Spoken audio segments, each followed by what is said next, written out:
Thank you.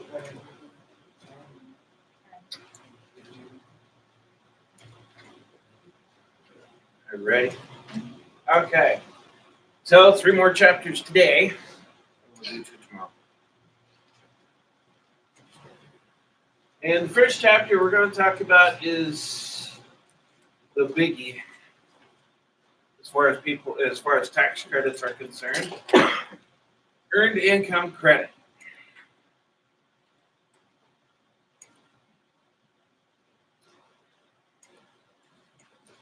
So this is our first introduction into tax credits. So unlike tax deductions, which lower your income it keeps lowering it until you get to the point where you've used all your deductions, and then you take that number to the tax table to figure out how much you owe in taxes for the year. A tax credit is, I've already done that. I know how much I owe in taxes for the year. I need to pay for it. Okay? And, a lot of times you've already paid for most of it. I mean, you had your withholdings. That's the whole idea about withholding. Well, tax credits also do that. They help you pay your taxes, hopefully to get you a refund. Now, there are 2 different types of tax credits. We have refundable credits and non-refundable credits. And then there are a couple of them that are a little of both. Obviously, tax credits can substantially reduce the amount of tax owed and hopefully make refunds bigger. But like we said, not all tax credits are alike. So for instance, a non-refundable tax credit is subtracted directly from your tax. That's being reported on line 16 of your 1040. And they can reduce your taxes owed to 0. But it's a non-refundable credit. So that's the best you can do with them. If you have anything left over, you don't get it. Non-refundable.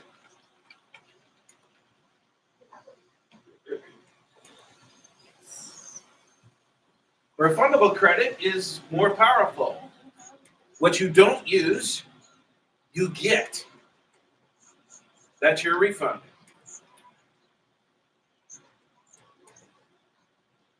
And they're also treated a little different way because this is taking off a little farther down on the return. So it's not like you do the non-refundable credits and then the refundable credits. No, unfortunately, there are some taxes that you are not allowed to pay with non-refundable credits.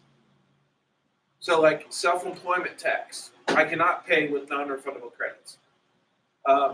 Those taxes that we talked about yesterday, the 50% excise tax for required minimum withdrawal, the 6% excise tax for over-contribution, and the 10% excise tax for early withdrawal, none of those taxes can be paid with non-refundable credits.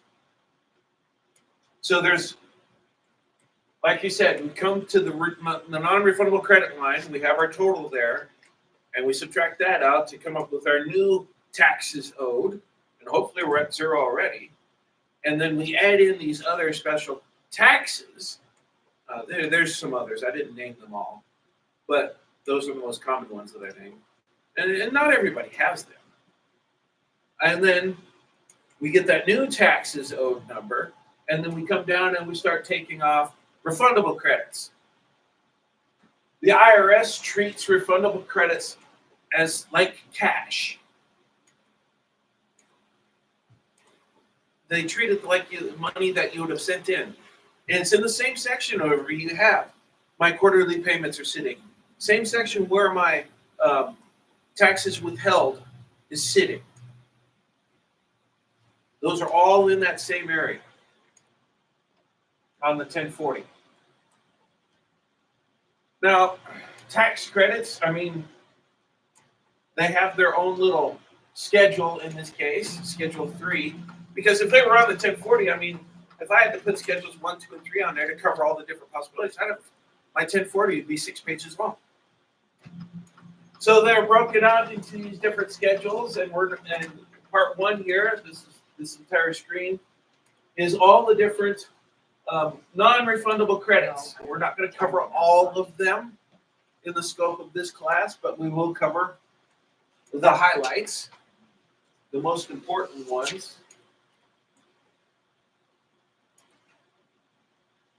Part 2 is the refundable credits. And again, we're not going to cover all of them. We're going to hit the highlights.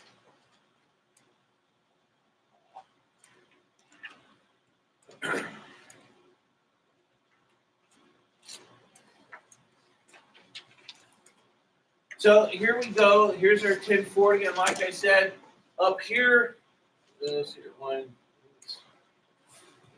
8, 16.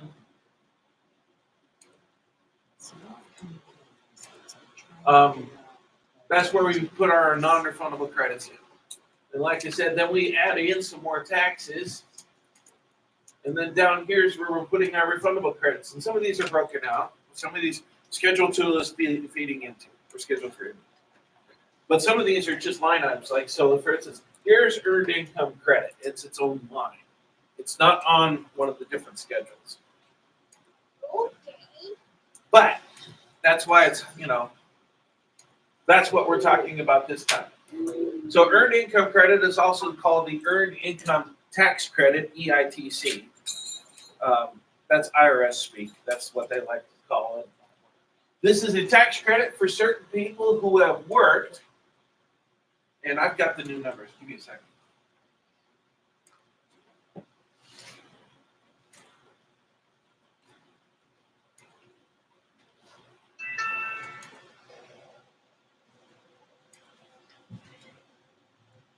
Let's see here.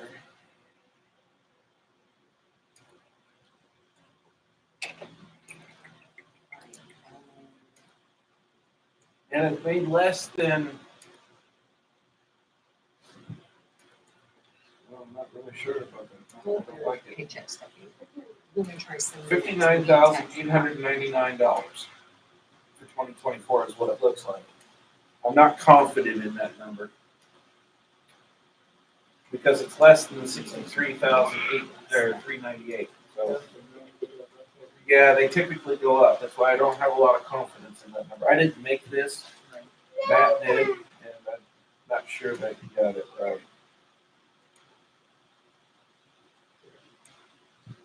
Anyway, and this number here is even the perfect storm. I mean, that's going to be the best situation, the best of all worlds. Most people can't make that much money. And even at that, that's not that great. Okay, so earned income credit is what's called a bell curve. Starts at 0, ends at 0, and there's this max point up here. So it goes up and down. So even at $63,938 for 2023, you qualify for an income credit. What's your credit? A couple bucks. The form costs more than the credit. Might as well skip it at that point. You'll save money. Whether or not you qualify depends on your earned income, your filing status, and the amount of children that you have. You don't have to have children, but they help. Because earned income credit is refundable, you can receive a refund even if you have no tax liability and didn't have any income taxes withheld. That's some people do. They have their W-4 set up where they don't have any taxes withheld from their paycheck because they know at their income level they're going to get a whole bunch of earned income credit. So why have money withheld throughout the year that I'm just going to get back in April? I might as well just rely on the earned income credit. And that's what they do. So you can't.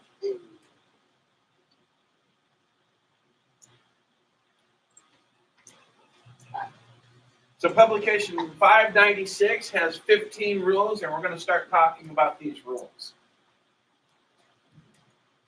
Because earned income credit, there's big numbers involved here, and so it's the biggest place where people want to try and commit fraud. So I'm going to stick with the slides here. For the 2023 tax year, your adjusted gross income must be less than $56,839 or $63,398 if you're married, filing jointly, and you have 3 or more children. The max amount of children that you can use for earned income credit is 3. I don't care if you have 5, you get 3. $52,918 or $59,478 if you're married, filing jointly, and you have 2 children. $46,560 or $53,120 for married, filing jointly, and you only have 1 child. And then if you don't have any children at all, $17,640 or $24,210. And even at that, it's not a lot of money. I mean, these can be big numbers. Let's see if Matt wrote that down just for giggles here. Yeah, see, okay. So for 24, for instance, this person here, the max credit, the top of the bell curve is $632. This one right here, top of the bell curve is $7,830. Top of the bell curve here. Oh, I'm reading that backwards. Excuse me. This one is $4,213. This one is $6,960, and then, like I said, that's $7,830. And for some people, that's 2 months' pay. And there are people out there that only work, they take a minimal part-time job, or they only work for a couple of months, 4 months, because they know they can come over here, file their tax return with their children, and double their money.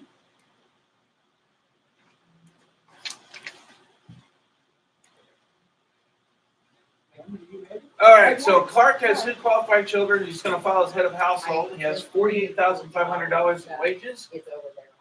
His adjusted gross income is $54,864. That's going to be important. We'll come back to this idea that we have to look at both of those numbers. It's earned income credit. You have to have earned income to qualify for this credit. You don't have any earned income, you don't qualify for this credit. But there's a point where we also have to look at all your other income. And if you go over the limits, you don't qualify. And this is one of the cases where we have to look at the 2 numbers, and we'll come back and revisit this. But we have to look at your earned income. We have to look at your adjusted gross income. And then whichever is the worst of the 2 is the one you get. Normally it's the best. You normally get the best result. For earned income credit, it's the worst result. Let's see here. So his adjusted gross income is not less than $52,918. He is out of earned income credit. He's made too much money.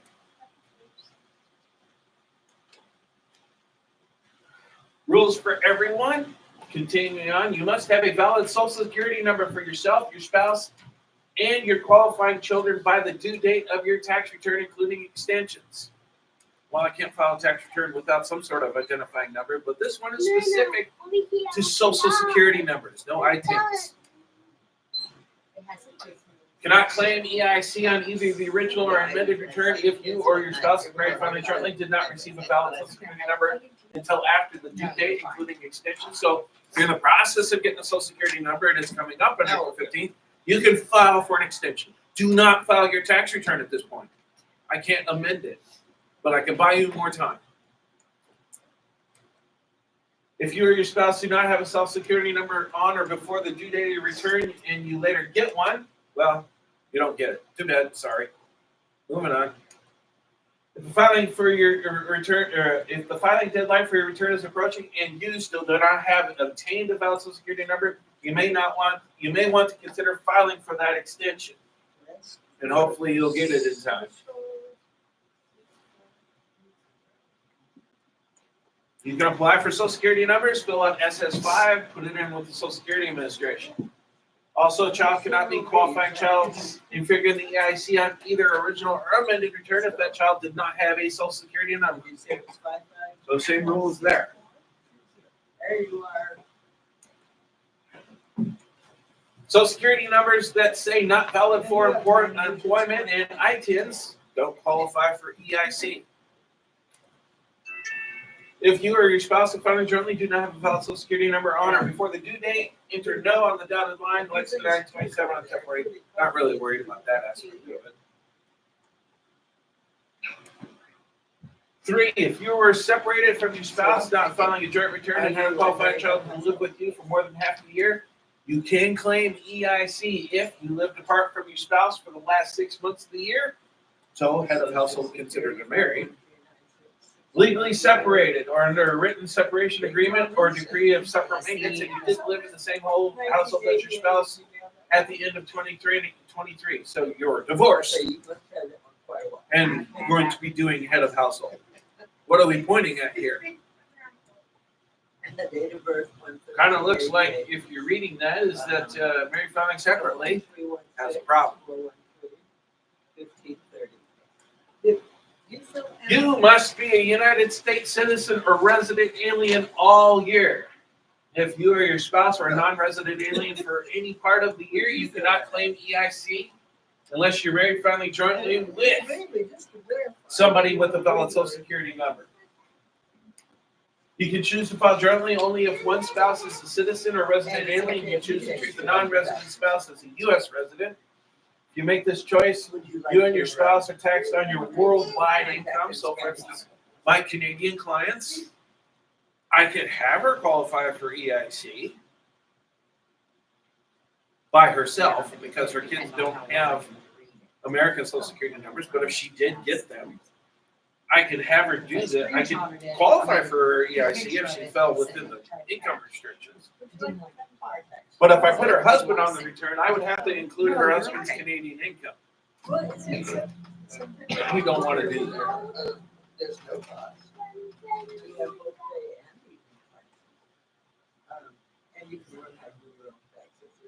Cannot file Form 2555 foreign earned income to exclude earned income from foreign countries. So 2555 is exactly that. It's a foreign income exclusion. Basically has to do with supplementing for the cost of getting housing abroad. That's oversimplified. But anyway, if you have foreign earned income and you're filing 2555, you don't qualify for earned income credit. If your investment income is more than $10,300, you don't qualify for earned income credit. When we're talking about investment income, well, I mean, obviously you're starting to look at your stocks, your bonds, your dividends, your interest. All of that is investment income. As I sell those things or as I collect the dividends, I collect the interest. That's investment income. It's also unearned income. So it doesn't help me qualify, but it definitely hurts. If your kids are in the 21, why, I should have their social. And they're that. They are additional sources. There are additional sources of investment income subject to the limit. Filing Schedule E, 4797 or 8814. You're reporting income from rental and personal property, which again, that's not earned income. So all it does is hurt. It cannot help you for earned income credit. You have an income or loss from a passive activity. Again, that's not earned income. All it can do is hurt. Rule number 7, you must have earned income. That's the reason why they call it the earned income credit. Earned income, recall, is you working. It can either be for yourself in a Schedule C, or it could be for a regular job with a W-2. Either one of those counts. Married filing jointly, the rule is met if only one of them has earned income. The other ones stay at home. Maybe they day trade. I don't care. It doesn't matter at that point. As long as somebody has earned income, they qualify. For most people, earned income is reported on line 1 of the 1040, but net earnings from self-employment income are also considered earned income. So Lance's only income is from his Social Security benefits and some investments. No matter any other circumstances in Lance's life, he doesn't qualify for earned income credit. He doesn't have any. He doesn't have any earned income, so he doesn't have any earned income credit. He doesn't have a number. For people in the military, you can elect to have your non-taxable combat pay included as earned income for figuring the earned income credit. Remember I said that We could. you kind of have to take the worst of the two results? Well, But in this is a- IRS world. There's always a gray area. This is it. If you have combat pay and it helps you get more earned income credit by including your non-taxable combat pay, you can include it. You can take the best of the results. Well, I said it was that. So you can choose, it might increase or decrease your EIC. You just have to plug it in and find out. Choose the option in this case that gives you the best result. If the election is made, all non-taxable combat pay must be included. I just can't put in, okay, well, maxing out is $500 and you got 1,000, so I'm gonna put in $500. No, you can't do that. It's all or none. The non-taxable combat pay is on a W-2, and we have a box 12 with a code Q. Of course, Go ahead. you already got an idea that this is military. You know, I don't need to look for code Qs because the W-2 is issued by the Department of Defense. But it was 21, so she didn't bring it up. Oh, yeah, that's what I was. Taxable long-term disability benefits received before reaching the minimum retirement age are considered earned income and may be reported to you on a 1099-R, code 3 in box 7, or it might show up on a normal W-2. But after you reach the retirement age, these payments will be considered unearned income. The minimum retirement age is generally the age at which you can Oh, without. first receive a pension or annuity from your employer if you weren't disabled. Remember a couple of days ago when I was talking about I got injured at work and I retired early, and then I brought up my wife because she could retire at 55, but if she got hurt today, she could retire. I thought I was gonna have. to So that's what get out this of it. is. So for the next couple of years, if she was hurt at work and retired on disability, she could count her money, her income received through that disability as earned income until she turns 55, which is the earliest she could retire. Other people would have a different It number. brings it forward, but since it's, okay, I get it. 511. Linda's in the military, single, provides her home for her only child. Her only income is a W-2, so it's $2,000 in box 1, but $23,000 in box 12 with the code Q. So she has combat pay. EIC computation without combat pay election is $689. If she elects to include the non-taxable combat pay, the EIC will be $3,441. Gosh, what do you think she should do? She should probably count the combat pay.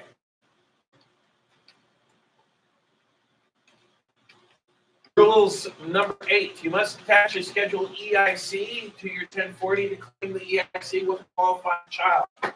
Qualifying child must meet all the following tests. They must be related to you.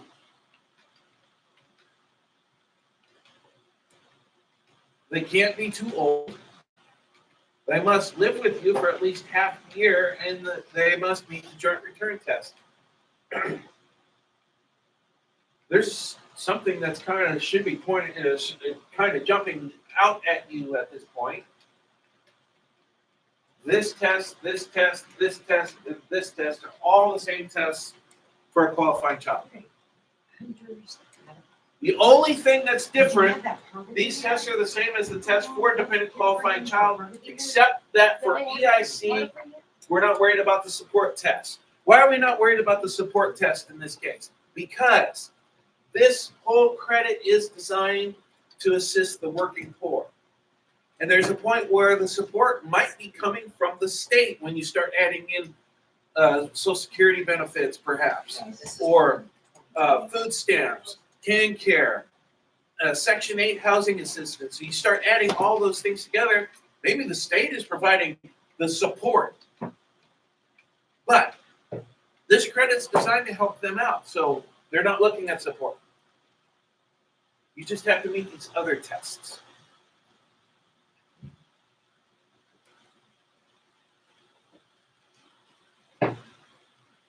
I mean, is criteria that exists in the IRS world for families living at homeless shelters. And they would still qualify for this.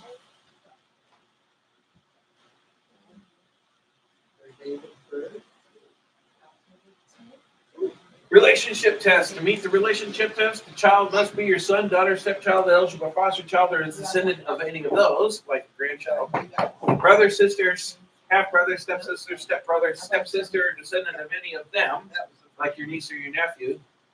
I told you we'd talk about this stuff again.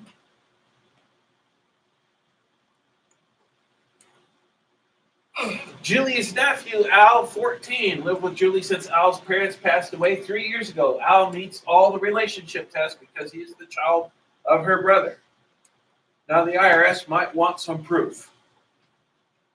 If they actually went for an audit, and we are talking about a nephew, you'd have to come up with a chain.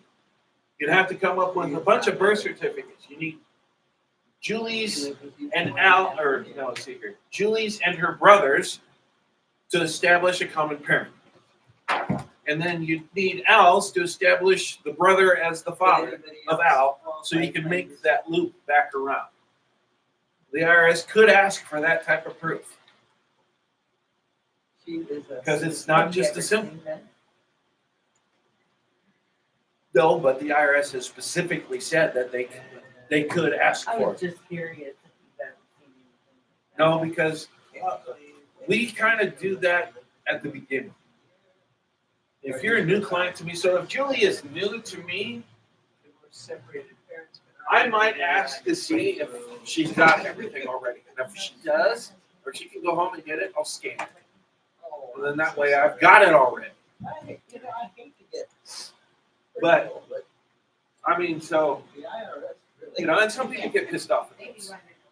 Oh, they And, do. and one of our Google reviews that, really marked us down was over this specific thing because we were asking about this and it pissed them off.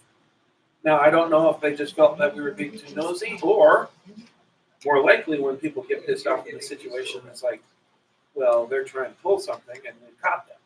And they can't talk their way out of this because we're asking for the proof. I mean, and that's one thing I will say is that in our situations, in our scenarios, if we're sitting at a tax desk trying to put a return together and it starts smelling fishy, sometimes the best possible outcome is not to do the return. The best possible outcome is they leave and don't come back. Okay? I'm willing to do that. I'm willing to let something walk away if I can't get to the point where I'm comfortable with the return. Is this where you said in the other file, or then you guys, the other store and let them know? Yes. You said to them. And then I will call Matt at Rock Road and say, hey, these people were just in here. And even at that, I mean, the one thing I like about some of our cloud-based systems is I've got the return started. If they go to another location, and even if it's not in our entity, if they go to one of the other liberties in town that's not ours, when they put in a social security number, they will see that a return has been started someplace else. So already in the tax preparer's mind at the new location is, well, you already started someplace else. Why didn't you finish there? This should be a flag. Right. Okay. And I'm not saying that's not legit. I mean, there could be a point where they just got so flustered, they thought it was inconvenience. They thought it was an imposition. I'm just pissed off. And, they didn't go to the next location for a couple of days. They had a chance to cool off. Now, I'm not going to go back to those guys. They pissed me off, but I'll go someplace else.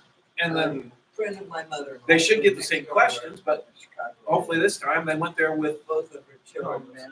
well, calmed down, but also went with the information that was being asked for.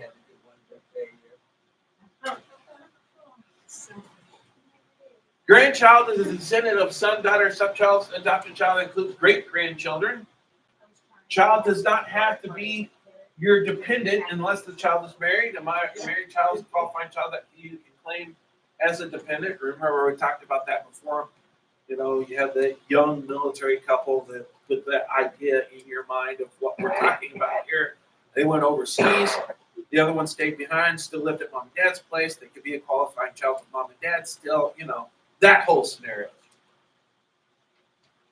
Or if the reason you cannot claim the child is dependent on your return is that you have signed an 8332 allowing the other parent to claim them. Like we said, some credits don't transfer with 8332. Earned income credit is one of them. An adopted child is always treated as yours. Adopted child includes a child who is lawfully placed with you for legal adoption, even if it's not completely final. Let's hope that you have the valid Social Security number, though. I mean, you have to have that. For EIC, a person who is your foster child, if the child is placed with you by an authorized placement agency,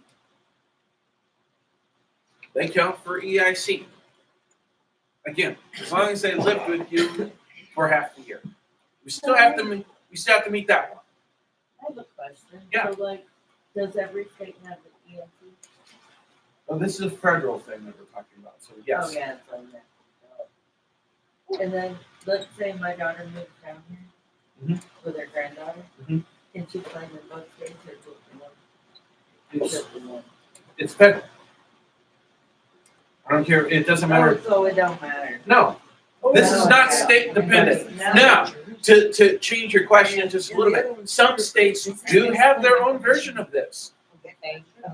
So like, for instance, I know right off the top of my head, the one that comes to mind, and it really shouldn't surprise you, when I say the following state about having their own earned income credit, California. That shouldn't shock you at all. You didn't take everything out. That shouldn't surprise you at all. Now, it's nowhere near as powerful, but it still exists.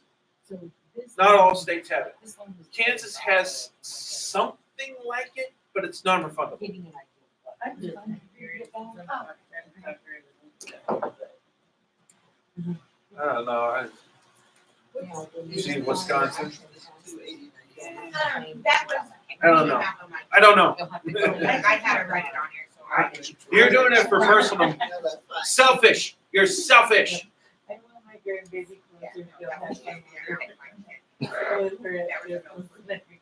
And holidays are coming. Age 10. Well, that's here. I took my family up to the Mall of America for Christmas once. They had never been that cold. The entire time, Up there right now. the entire time that we were there, it was never above 0. They're -10 right now. And on the way home, we were actually driving through a ground blizzard. The sky is blue, but the wind is blowing so hard, it's blowing all the snow around that there's actually a blizzard. And it blows so it's beautiful over there. It's bad. It blew their mind. They had no idea. Last year I made it to Albert Lee, and then we passed over. I was gonna try to go a little bit farther on 90. But yeah, so when you start seeing everybody in ditches Yeah. tipped over, yeah, it's time to pull over. Okay, qualified child, we're still working on this. Again, and like I said, you've seen this before. Age test, under 19 at the end of the tax year and younger than you, or your spouse if married filing jointly, or a full-time student under the age of 24 at the end of the tax year and younger than you, or permanently and totally disabled.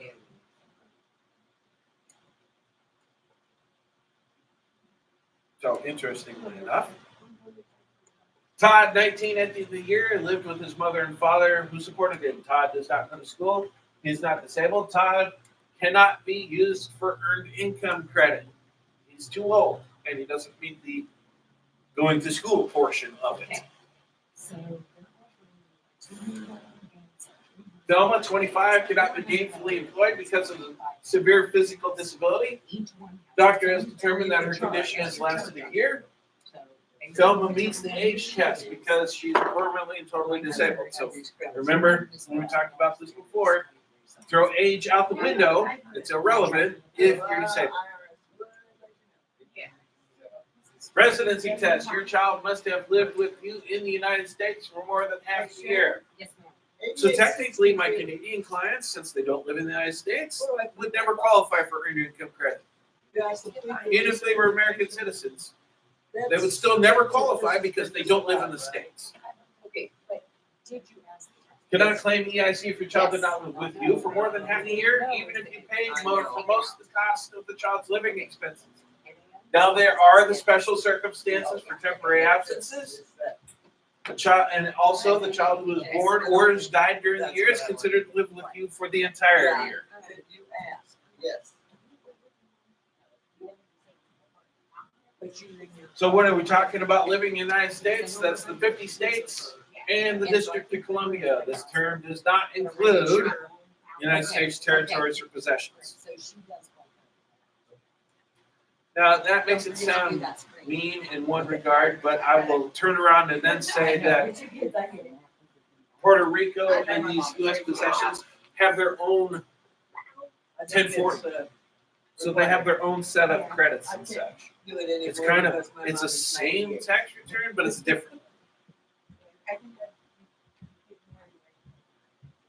All right, who's paying? Sorry, I heard some bass going on. No. Uh, It is again. That's the little one. You wish it was CD trade post, but it is not. IRS may ask you for documents to show that you lived with each qualifying child. This is what we always ask for. Proof of residency. Oh, okay. I'm Give sorry. me something with the child's name on it that puts them at your place. I've got it We don't so have for anything them for you. I to know. you at your place So I from a want you to disinterested remember party. everything you brought I me, don't want a which is, Christmas card from grandma. building- That doesn't work. What do you call them? That's not good enough. Whatever they're- You need your something more delivery official, bills. whether Yes. it be school There were registrations, no. take care Absolutely no. documentation, uh, Statements for your pay and uh, stuff. bills from the doctor, bills from the hospital. Got a prescription at Walgreens, go down and get that printout because that's gonna have the address on it. There's all sorts of little different ways. Settlement sheet. There's for- always gonna be for something. your pay.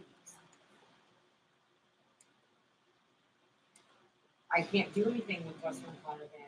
I don't know what to do at that point. If you have a qualifying child, joint I return don't test, really have a you cannot return. file I have no a income. joint return with their spouses unless they are filing a joint return only to claim a refund. Now remember, when we're talking about this, you know, we're gonna claim the child because they're living at my basement Okay, and the other one's overseas. And it didn't Okay. make any sense, well, so I know as who long as they're actually did only it. filing to get a refund of what they had withheld, not claiming any other tax credits. They're marking themselves as a dependent Okay, of somebody else. Give me the last one for social. Separated. Only one person gets to treat the child as a qualifying child. Doing so entitles that person to claim the following tax benefits: Gotcha. the child tax credit, the child, or the other dependent credit, the additional child tax credit, which we will be talking about later And I today. took it.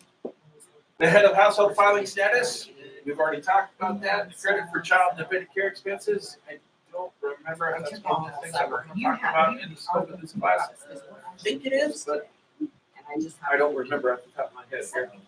The exclusion from income for dependent care benefits and the earned income Okay. credit. They only get one kid. Hold on. We only need one to at least qualify for most of this. I mean, it helps if you have three. No other benefits can take, no other person can take these benefits based on this qualifying child. There's no halvesies, there's no splitsies, all or none. And of course, the tiebreaker rules that we talked about the other day are in effect. The IRS has their rules. First and foremost is who's the parent. If the parents are filing a joint return together to claim the child as a qualifying child, the child is treated as the qualifying child of the parents. Who they provided. It's kind of trying to be designed a little bit to stop farming out the kid. But that's, I gotta turn around and say that that's not I'm the pulling up. total case. Parents do not file a joint return together, but both parents claim the child is a qualifying child. The IRS will treat the qualifying child as the parent who they lived with the longest. Then they, being the same, then they go to adjusted gross income. For 60,000. Then if they look, if there's no parent doing it, then they look at the person with the highest adjusted gross income of what they're doing. Gas expenses, no mileage, no nothing. If a parent can claim the Okay. qualifying child, Alright, but no so parent does, of that the child is amount, treated as a qualifying person, the you person that had the highest actually adjusted gross income. $9,960 But it's only as long as that person's adjusted gross income is higher than the highest adjusted gross income of any of the We parents. wanna try and get that down by giving some kind So- of mileage or what you pay to gas. I'm gonna use Linda over there as an example of kind And of that's what we're waiting on. working this rule a little bit. Linda lives with her daughter, who's married, and there's one son. And they all live at the same address. Now, she's got a little place out back. So, Okay, but still, it's Alright, all the so same address. that's what I want you to do then. I want you to give me what you can come up with. We, at this point, right as of Sure. today, Britton's we retired have on only disability, for you so he's on disability. because the Joe's a IRS substitute is shut. teacher, so her work They is are kind of not hit and accepting miss. any returns And until then mid- Linda works here. January. So you have the child, Here's the other and what they issue. can do Christmas this year because they would falls meet on all the Wednesday, requirements, Friday, open on is they Wednesdays could for take a look and see, how can I get the most earned income credit? Should we leave the child with mom and dad, or So we'll be should open we next week on give the Wednesday. child to Linda? Well, the week after that is Christmas, we'll be closed that week. And Because then she the made week more after than, that is New Year's, uh, we'll be closed that Wednesday, the but parents we'll did be last year. open So the January question really 2nd, is how can we get the most benefit? Which is Thursday. And they're able to make this determination. I'm sorry? Okay, I heard you. Which is basically what I just said here. So I'm not gonna go over this detail. I just said this, because I like doing that. If I can put the real people to it, it works.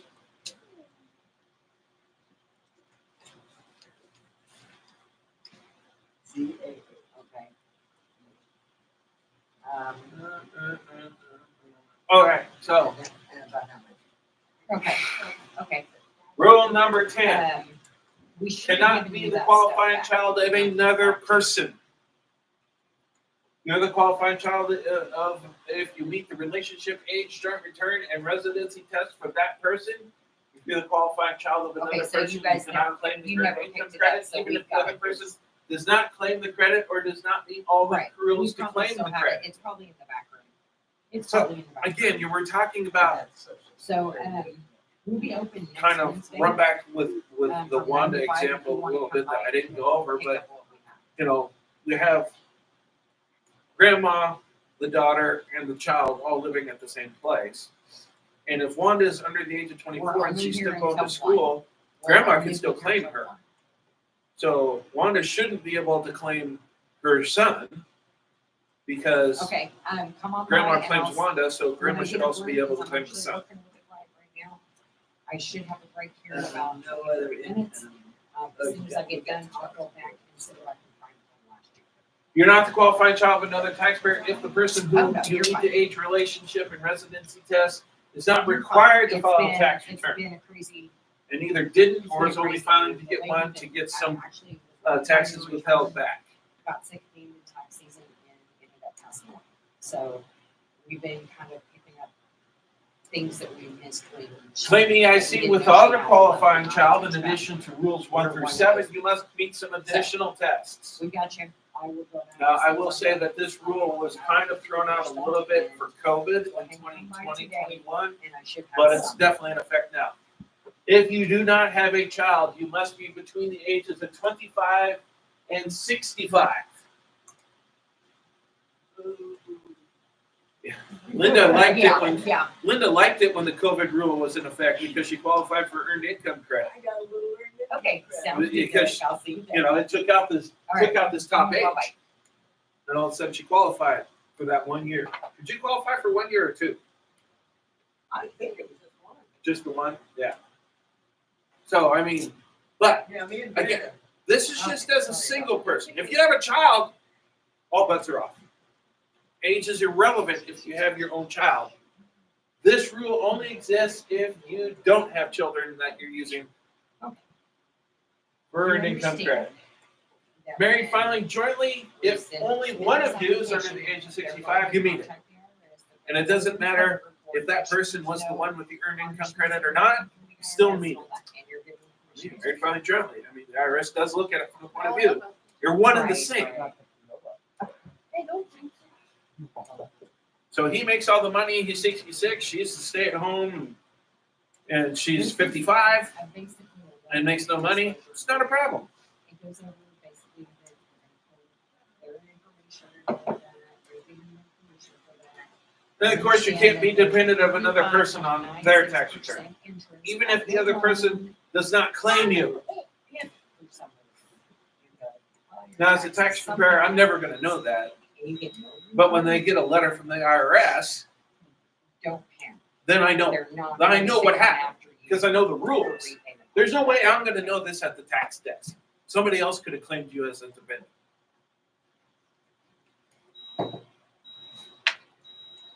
I might find some clues, You're okay with all that? but, you know, it's not all the time is going to be straightforward. So Dan, 17, single, his parents provide over half of his support. Dan's earned income was $2,875 because he meets all the dependency tests. His parents can claim him as a dependent on their tax return. Even if they do not claim him, Dan cannot claim the earned income credit on his tax return. Well, there's actually two reasons why. What they're really driving at on this one is that Dan is the qualifying child of his parents. But the other reason why you can't claim earned income credit is because he's over 17.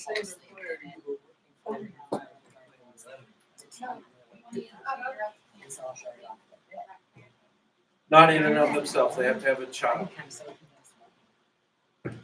If you're 22 and you're working and you're single working, sorry, you got 3 more years to go. No idea. Okay. We're applying for $500 with the interest rate. Let's hear. Cannot be the qualifying child of another person. This is true even if the person who your qualifying child does not claim EIC or meets all the rules. The other reason why they're not claiming you for EIC is because they make too much money or didn't have earned income. They're retired on Social Security. Sorry. That's not a good enough reason for you to try and claim EIC by yourself. You're not the qualifying child of another taxpayer if the person you meet the age, relationship, residency, and joint return test is not required to file an income tax return and either did not or only files to get a refund of income taxes withheld. So either way. You and your spouse, if married filing jointly, must have lived in the United States for more than half the year. And of course, your earned income must be less than the limits.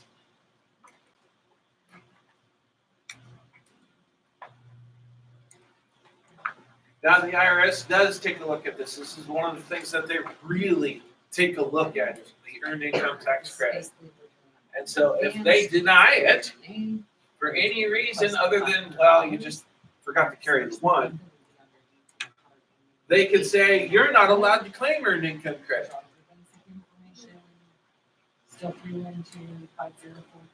Let's see here. If that's the reason why, you can file an 8862 to try and claim earned income credit, and they will take another look at it on a year-by-year basis. But if they say that they're going to deny earned income credit because the error was due to reckless or intentional disregard of the rules, then you cannot claim EIC for the next 2 years. And if it's just out-and-out fraud, you cannot claim it for the next 10 years, providing that you're not in jail.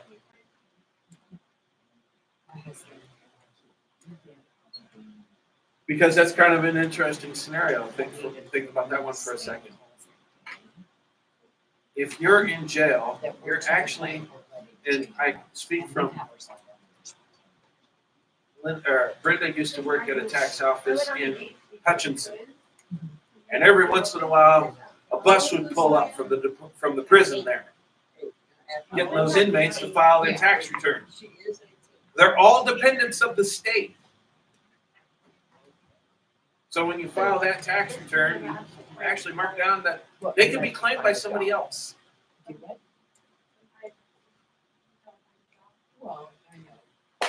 Yeah. And if you don't Okay, get a job I'm not in gonna go through 2025, these scenarios and you're on your Social Security, because I've basically talked about these in the process of what I've been doing.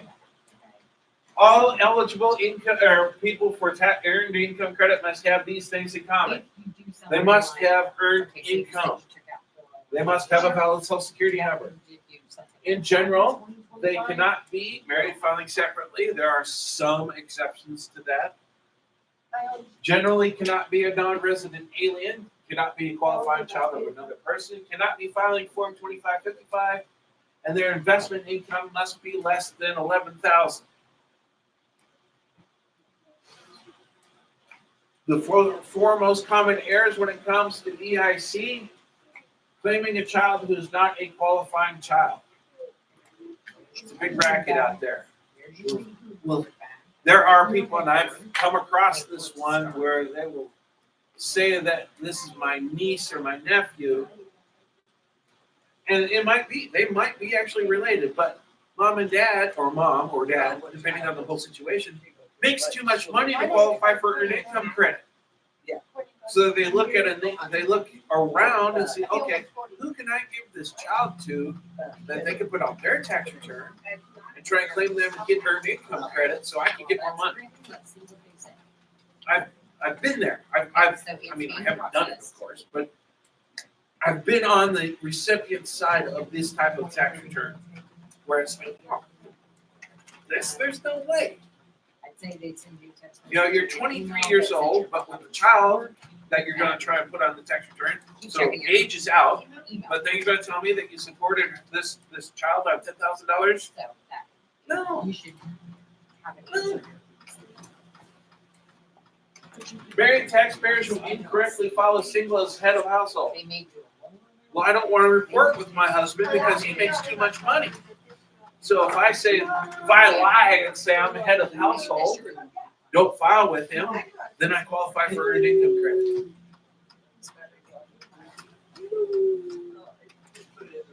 Under reporting or over reporting income. Big thing for Schedule Cs, because you can kind of play with the numbers a little bit. Because, you know, hey, I'm a cash guy. I'm a job payment. Nobody issues me a 1099, so I kind of can make it up as I go along. And expenses, kind of know what all those things are. Just kind of throw those things in as I go along. Or under-report my expenses. Yeah, I'm not going to tell you about my phone bill because that's too much money. And start driving down my earned income credit. So you look at this, it's like, who's going to over-report income? That's this person on this side of the bell curve. Well, if I say I've got more income, then I move up and get more credit, right? Right. So I'm going to over-report my income. And of course, the opposite's true. I'm going to under-report my income. I'm on this side of the bell curve. If I say I make less, then I move up. Incorrect Social Security numbers, that's most likely going to reject off the top of this. Unfortunately, IRS looks at us as the first line of defense, so we have to be looking as tax preparers as we're doing these returns for these types of things. Schedule C's get special consideration, especially for new people. I mean, new clients. If you've been doing taxes with us for multiple years and you come in, you're a Schedule C person, you bring in your logs and all that, I look at it with less scrutiny than I do for somebody that's new. This one up here, you know, again, if I'm looking at new people, it's, you know, our returning clients, they're returning clients for a reason. I'm looking for little things. Phone sitting on the desk here, just like this. Starts buzzing. You look and see caller ID. It says husband, and you're filing head of household. What do you think? Something inconsistent going on here. I need some more explanation. It could be. There could be a legitimate explanation. You got married in January this year. I would explain everything. And I've already talked about this one. We have people that will actually farm out their children to other members of the family because they don't qualify for EIC. But if I put the child With this other person, they'll qualify for EIC. I'll let them keep some, and then I'll take the rest. That's the deal.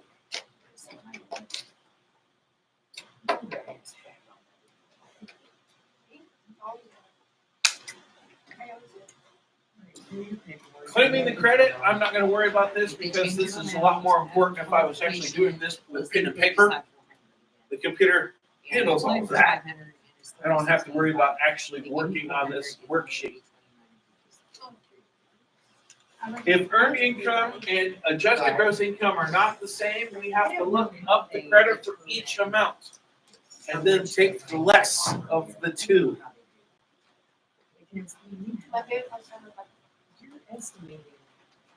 So Walter single has one qualifying child. His earned income is $17,270. His adjusted gross income is $24,355.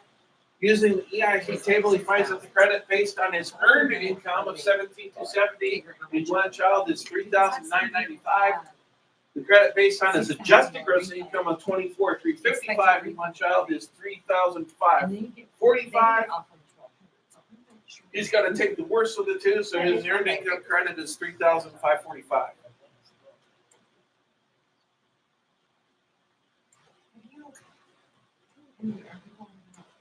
Tim and Lori have 2 children. Filing status married, filing jointly. Line 1 of their 1040 is $23,325. Their only other taxable income is $2,174 unemployment benefits, which is unearned income. That gives them adjusted gross income of $25,499. Even though unemployment's not earned income, it is going to be included in their adjusted gross income. They must use both earned income and adjusted gross income to determine their earned income credit.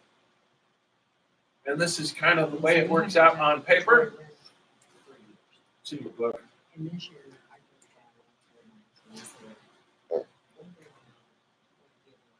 And then they didn't really give us the answer in the slides. So take 5 minutes and we'll go on to the next one.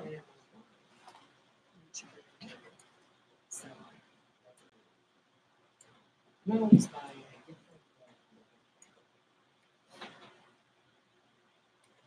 see, guys, I do have the classwork ready to go for you.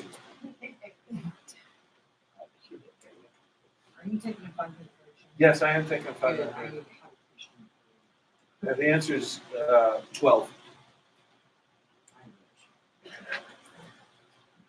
The phone call was our favorite. I already figured out who it was. It's Derek Simmons. He needs his stuff from the previous year because he never picked it up. And I had no idea what he might have. I guess. He said, I can tell you're frazzled. You're interrupting me while I'm talking. I'm like, yeah, I'm trying to get you off the phone, James. He's one of my normal clients. This year I didn't really mess with him, so somebody else. How old are you? 4. You got cute dimples. Hey, stop. Say thank you. Stop. Get your tablet Put separate. them out. Yeah. See, they're gonna make us go outside. I'll be Mom, working Get your tablet. sometimes starting between 1 and 3 in the afternoon, going until 7 o'clock in the evening. So when you guys are ready to have during tax season, just schedule an appointment between. Call up here, find out what time I'm coming in. Schedule the appointment and I'll get it. No, she has to take out the ball. She's like, you can make it that Christmas walk. Right, you can't make it. I'm just like, You really gonna see me guys like that? Hey, stop. Wait. Yazoo! Stop.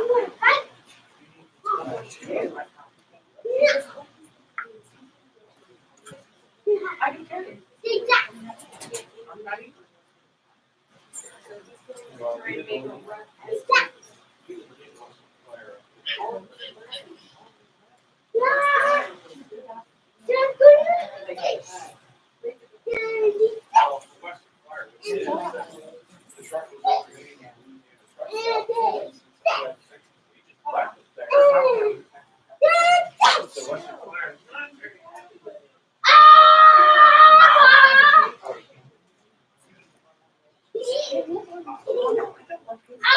Leroy.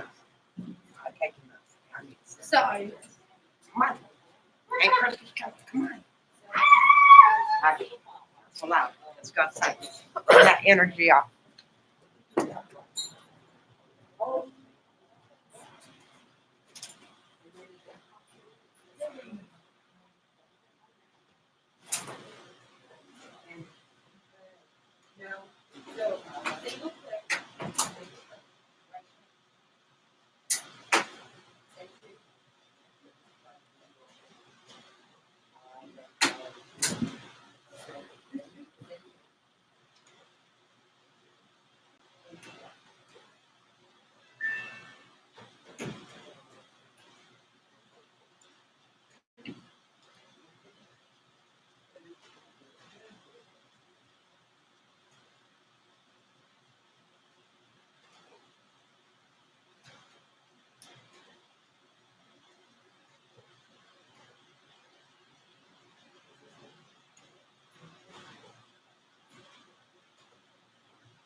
It's around something.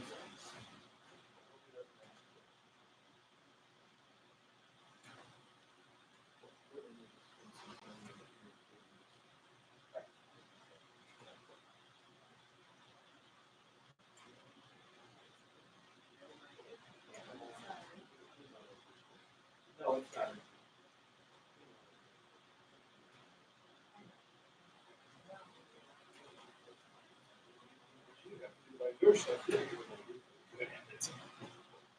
And the worst thing is you can't lock this.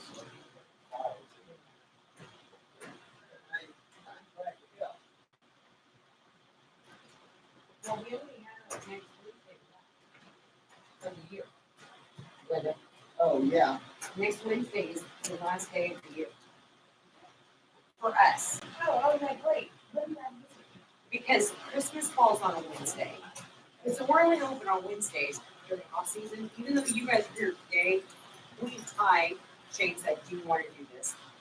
Because he's teaching a class all week, Monday, Tuesday, Thursday, Friday, we'll have a class from 9 to 1. He says, do you want to take some appointments? I'm like, sure, why not? Biggest mistake of my life, but it's been horrible. And I And said, I then- need to learn how then to we do were- this. Then we were open yesterday, a normal day, from 9 to 5. Okay, so I chose to take appointments this week for holiday alone, Since we're already here. since we're already here. Only until 1. Okay, let me go ahead and finish this. And if you would run through this, I can take it.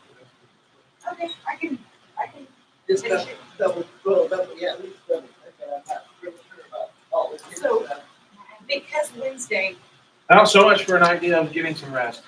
because Wednesday is, not next week, but the next week after. And then the week after that is New Year's Day on Wednesday. We won't officially open that week until Thursday, Thursday, the the second. second. So for basically the next week and a half, we're full. After Wednesday. Does that make sense? Yeah, it does.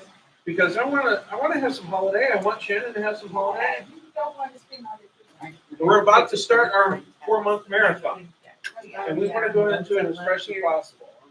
So, And I don't think- So I have issues, I have issues with anxiety and tax those kids. You went to, And I'm actually, is it the senior night? or what? and so And then we took him to the casinos out of our garden center. Almost got run off the road again on the way home. I'm hoping that they open that lane. I drove by, I have to drive by it, so I drove by it today. And, well, the first sign that I think that they're probably gonna open it today was they opened the on-ramp that was closed from 254 to southbound 135. That was closed, Right. but it was open today. Yeah. So the only other thing was that there was this big pile of dirt in the lane that was closed yesterday, but it's gone today. Oh, so- So there's nothing left there except for the cones and that one Arrow truck. And the Arrow trailer. So Yeah, I see I'm that thinking, last night. I'm thinking they're probably gonna open that lane sometime today. Man, last night it's something I don't know, right now, right there. And then on my way home yesterday, I noticed the striping truck on the new K96 lanes, which were supposed to open sometime in the very near future. So yeah, they striped the lanes. So one more step to maybe maybe over the weekend. I don't know. But if they do that, that would take care of so much traffic. Yes, It's to take care of the holiday Christmas traffic. That will help. I mean, granted, that whole area still is going to be a disaster. But at least make it more than one lane. Yeah, well, get rid of the one lane restriction, and in the morning, especially for somebody like me, you know, the biggest part of that congestion right now is northbound 235 / eastbound 96 to southbound 135. Well, they're opening up the new lanes where 96 eastbound will actually never be on 135 anymore. Because this here. As soon as they do that, that's going to take care of a lot of traffic. Is, Oh, the primary visit is the EIN. Well, yeah, obviously not all of it, but it'll take care of a lot of it. Make sure, yes. All right. Chapter 9, the child tax credit, the additional child tax credit, the other dependents credit. This one is EIN. That one. is because we can't transfer. Also going to talk a little about the credit for child and dependent care expenses, and I might talk a little about adoption credit. Depends on how I feel. I kind of don't want to talk about it in regards that it's hardly ever used. I've been doing this job for 20 years. I've used it once. which one, the adoption? Adoption credit.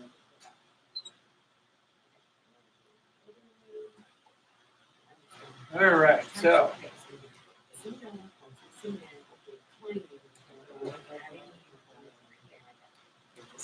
currently, the child tax credit is a $2,000 credit, non-refundable, for each child on your tax return.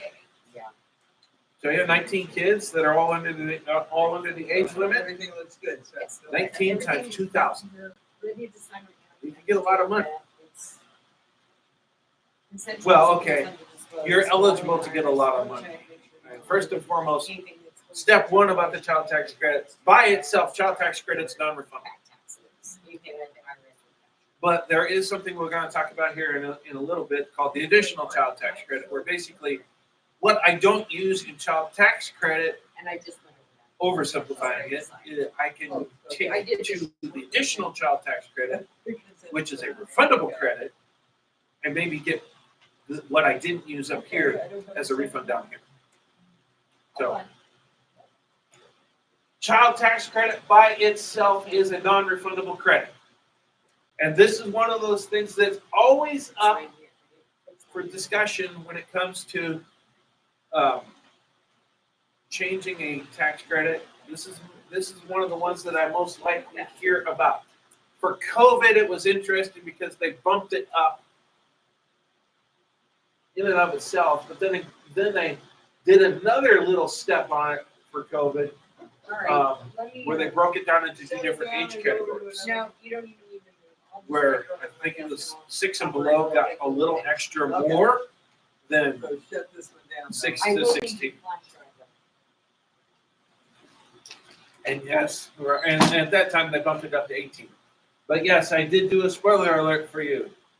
Age limit for child tax credit is going to be 16. Ed and Marcy, 2 qualifying children, each eligible to take the child tax credit of $2,000 each. That's $4,000 total. The tax on their line 16 of their 1040 is $2,670. It only feels $2,670 in taxes. This is non-refundable credit. So technically, what is their child tax credit? $2,670. The rest of what's left over,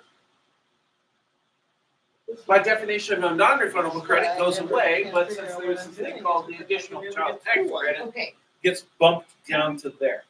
Come over and watch. To be eligible to claim the child tax credit, you must have at least one qualifying child. To be the qualifying child for the tax credit, the child must be your dependent. This is the one credit that an 8332 transfers. The only one. Well, okay, that's one of the additional child tax credit. I mistakenly look at them as one and the same. I know I shouldn't because they're technically two different forms. They are actually two different forms.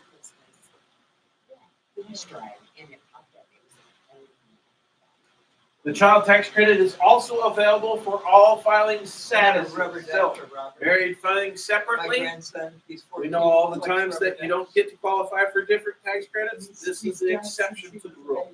Married filing separately can qualify I for think this tax stuffed credit. rubber duck, it's just gone. I don't know how he's gonna get him in college. Child tax credit is claimed on line 19 of your 1040. The additional child tax credit is determined on 8812, claimed on line 28 of your 1040. Like I said, I don't worry about line numbers so much. They move. Because we didn't get to that. It's starting to Just flood so over. it started, so the process to finish, Okay. because we never really did that first signature. Yeah. Qualifying child for the purpose of the child tax credit is a child who meets all the following criteria: son, daughter, stepchild, foster child, brother, sister, stepbrother, stepsister. Grandson is a descendant, so it counts for you. That goes all the way, however far you can get there.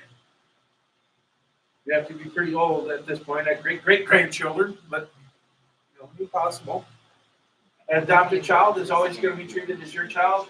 Child must be under the age of 17 by the end of the tax year to qualify for this credit, which I always kind of thought was a little shady. I mean, it's a qualified child up to 19, so why the difference? I'm not a fan of that particular rule, but there it is. But what are we looking And at that's where here? you choose what you want. Does this ring any bells for you? All the things that are required for a qualifying child. Same rules. But what are we pointing at the most here? You're related, either by birth or by marriage. Take your pick.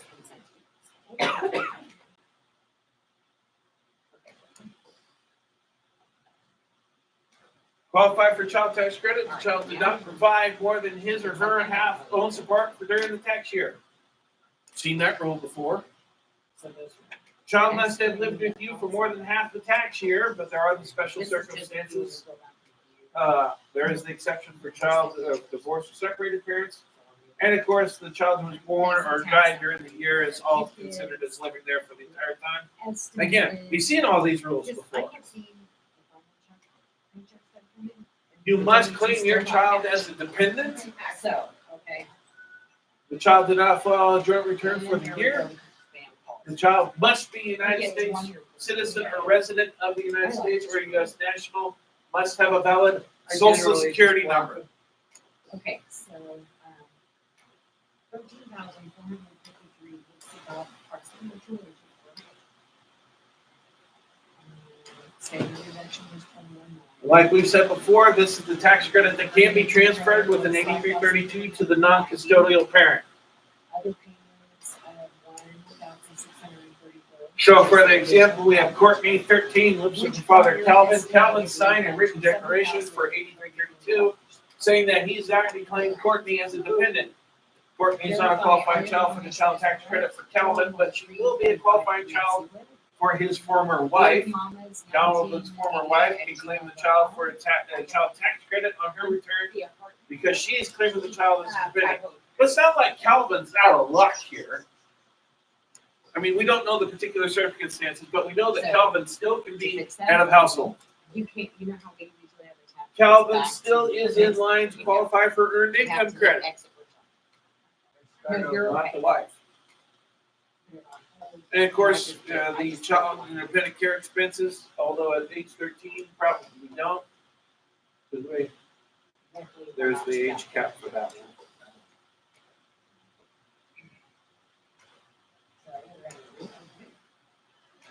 And of course, the IRS has their tiebreaker rules, and they're definitely in effect. See, when I realized Rebecca's phone number was wrong, I was like, No. I did a spoiler alert for you, but I shouldn't have because it could be. Child dependent care credit is something that we haven't talked about yet. I think it was part of this chapter. Yeah. It's for you sending your kid off to daycare. It's that credit. But you can only take that credit up until, this is another one of those IRS irregularities. Until the day your child turns 13. Child dependent care credit only. Yeah. Now special needs, I would,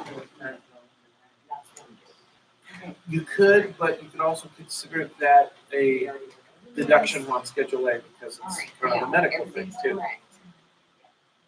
So there's some leeway in what you're doing there. So one is an adjustment to income, okay, it's a deduction. I can lower my taxable income. The other one, this is tax credit. I already know how much I owe tax. This is a non-refundable credit.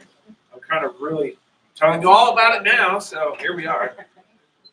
It's a non-refundable credit, and like I said, it's in effect until the day your kid turns 13, which is irregular compared to everything else that we talked about in IRS world, where it was what you were on December 31st, except for that credit. 2 questions. So if you turn 13 in August, you can take all the expenses from January to the birthday in August. Debit card. And you can mix and match in this particular case too. Okay, so we had a child in special needs daycare. It is considered, it can be considered a medical expense because it is a monitored situation.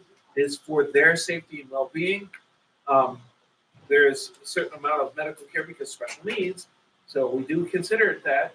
So I could take the tax credit up until that day and then I can take the rest and put it on Schedule A. So I can mix and match a little bit. But you will have to sign it. That's right, this is big. How much of this has changed since last season? I know, and that's kind of the reason why they're looking at it. So But they have a dog or the older kids, you know, of course I did their own.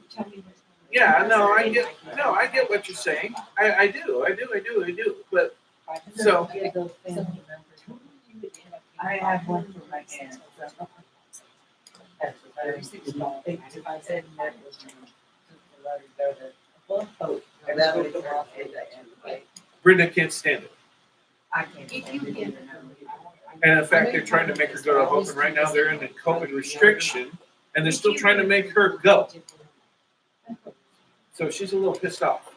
I don't want her to go to Hope. I don't want to. She doesn't want to go either. She'd just rather stay home. Okay, Right. so if you apply for the 500, I know it's 36.95, they approve you for the 300. All right. Finance charges only 22. So back to child tax credit. And when you print out your paperwork, We've already talked about this. you have that. And This is we the have- tiebreaker rules. We already talked about those. If we don't get an answer, sometimes we don't. All right, so in the dependent section of your 1040, you must provide the child's name as well as a valid social security number and their relationship to you. And you can look and see, actually, there's a checkbox in the dependent section whether or not this child qualifies for child tax credit. It's also a checkbox for the credit for other dependents, which in this particular case, okay, I've already gave you a little spoiler alert that says that, okay, the child can be counted for child tax credit up until the point that they reach the age of 16. Well, they're still living at your place. They're still your dependent. Is there any tax credit available to you? Actually, there is credit for other dependents. It's not as good. And we'll get to it in a little bit. But so that's what this other checkbox is.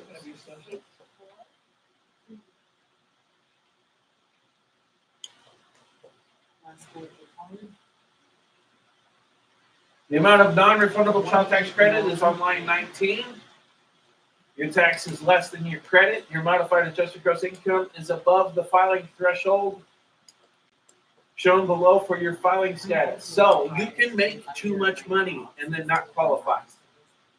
If you make over $400,000 as married filing jointly or $200,000 for any other filing status, you do not qualify. Okay, I changed that. You start to not qualify. Credit goes down $50 for every 1,000 you're over, so you're completely phased out to $40,000 per child over the amount. So actually, these limits are 44 and 240, or 440 and 240.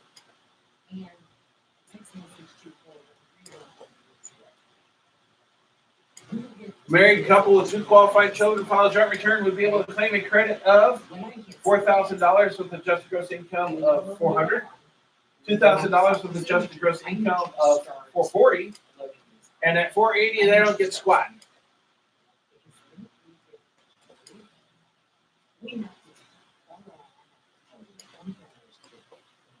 If you receive less than the full amount of the child tax credit because the tax on your 1040 was less than the allowable amount, you may qualify for the additional child tax credit. You do not get the full $2,000 per child. You may qualify for the additional child tax credit of up to $1,600 for each qualifying child. So say I didn't owe any taxes and I had a kid on my tax return. So I got no child tax credit, so I have a full $2,000 to play with. Except by rule, to go to additional child tax credit, I'm already going to reduce that down to $1,600. And that one even has a little asterisk to it. We'll come back to it. You can also use this exact same code. Your additional child tax credit is the smaller of 15% of your taxable earned income over $2,500, or the amount of unused child tax credit remaining after reducing the regular tax limit to $1,600 per child. I don't want the temporary card. I want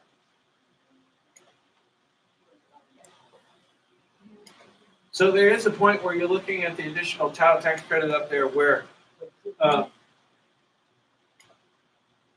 you're not going to get the entire credit carried over because of certain income restrictions. So $1,600 is down and dirty, but then we have to look at your taxable earned income that's over $2,500 and then lower that by 15%. So you see where we're going. Non-taxable combat pay is included when figuring the taxable earned income. Counting combat pay as income for this calculation does not change the exclusion. This is a refundable credit. You can receive a refund even if no tax is owed. This is 8812. Go back to this. Why would we want to do that? Because bumping it up, we got the 15%.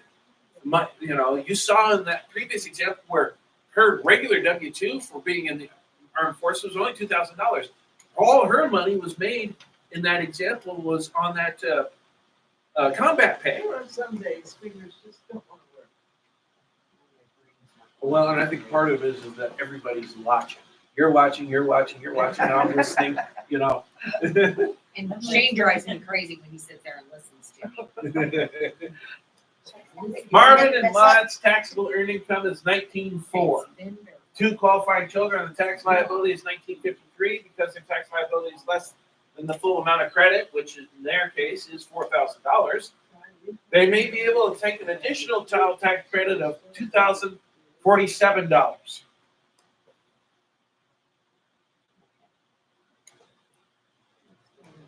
So already you're kind of looking at the point that just looking at this, we've got a pretty good idea that they're at least getting $2,000 of refund. Just looking at the problem in an example. I guarantee they're making more than that because 2 kids, I'm looking at $19,400, they qualify for earned income credit. And it's gonna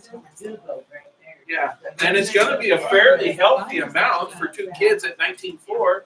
So already you're looking at a potential, refund of maybe $4,000, just down and dirty, and that doesn't include anything that might have been withheld.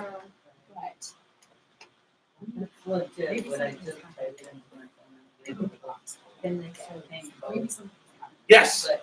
I know, that somebody, I mean, and again, that's where there's big money that we had here. This is why people try and fraud the government when it comes to tax returns. Because you're talking about thousands. Already you're looking at 2 kids and a $2,000 refund. And you haven't even looked at all the other possibilities yet. And here's another thing, and I know I'm kind of spoiler alerting myself on this, but I'm going to say it anyway because I'm thinking about it right now. And that way, when we get to it, I kind of can say it again to make sure that we understand this. Okay, remember non-refundable credit on the child tax credit. And then mine is worse. And so I only get to carry over what's left over. Now, the IRS is actually fair in this particular one. They apply the non-refundable credit of the child tax credit last to make sure that you get to use all the other non-refundable credits first and maximize the amount of money that can go back into the additional child tax credit. So, for instance, one of the non-refundable credits I talked about already a little bit was credit for dependent care expenses. If it pays off, or even if it doesn't pay all of it, it's still lowering my taxes. They're figuring that one first before they started applying any credit from my child tax credit. That way I can take the most amount of money and roll it over into the additional child tax credit. So it's a little fair rule.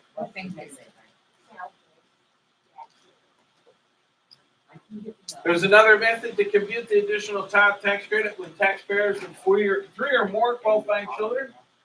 These taxpayers may benefit if they had Social Security and Medicare taxes withheld, were self-employed, paid self-employment tax, paid tax on tips not reported to their employer, did not receive the maximum available child tax credit. This is also taken care of on your 8812. This is also taken care of automatically by the computer. So, if your child tax credit or additional child tax credit is limited by the amount of your earned income and you have 3 or more qualifying children, complete part 2 of the 8812, you might get more. You might be able to roll over more into your additional child tax credit. John and Jane Doe married, file a joint return, report earned income of $90,000, adjusted gross income of $95,10. Tax credit before their total tax before credits is $11,543. 3 qualifying children who are 12, 9, and 5, so they all qualify. Right back. Okay. That's a $6,000 child tax credit. That's $2,000 for each. And so they're looking at their 8812, which is in your book. Just working through that example. I was just concerned that I'd answered all the questions. The wind's kicked up, so. yeah, I can hear it. If you hear the, it's the I know. Yeah. One of the metal grommets hits. It was really bad during the last class. Now, one of the screws came out, so it was really flat. One of the corners was Yeah, flat. is that what it was? Yeah. So this is the example that I was kind of talking about here. This is the worksheet where it's applying all the other non-refundable credits first before it applies the child tax credit. That's this worksheet right here. In January, I connect that to, because I take it off usually. October. And I connect it to.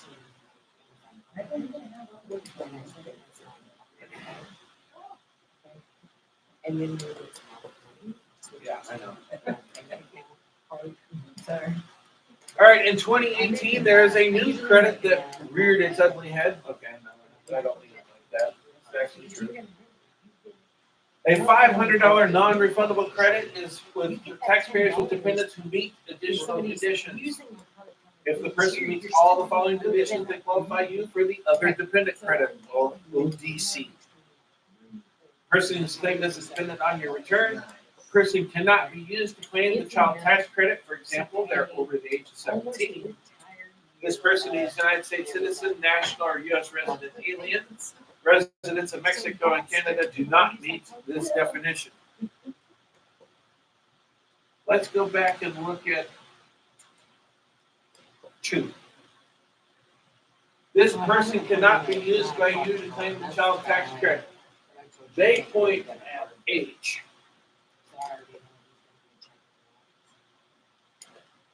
The other one that you can kind of look at is that they're just dependent on your tax return. Work charging. That's where you have the possibility of, like, the girlfriend's daughter. I'm not related to them. I can't take the child tax credit for them, but I might be able to take this as a dependent credit. Yeah. But it's only $500 non-refundable, so it's not like it's that great. No age limit for dependent who qualifies for the other dependents. Thus, the child who's over 17 does qualify for this other dependent credit. The other dependent credit is treated as part of the regular child credit and determining the amount of credit reduction for higher income taxpayers. To qualify for the other dependent credit, the qualifying person must have a social security number, I-10 or A-10. So we've increased here also who qualifies for other dependent credit. We've added I-10s. This is the first time today that we've talked about a credit that actually didn't need a social security number. We've increased it.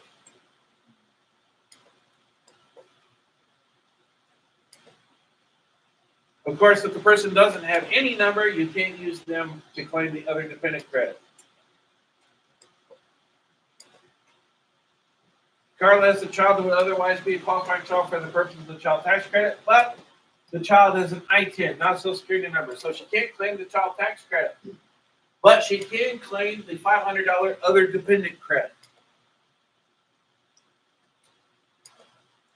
Why do I feel like I'm at the movies now? I'm just sitting there watching the screen, just lynching away. Every once in a while, I pick on something that I had forgotten or hadn't quite noticed the first time through. Or the seventh time through with it.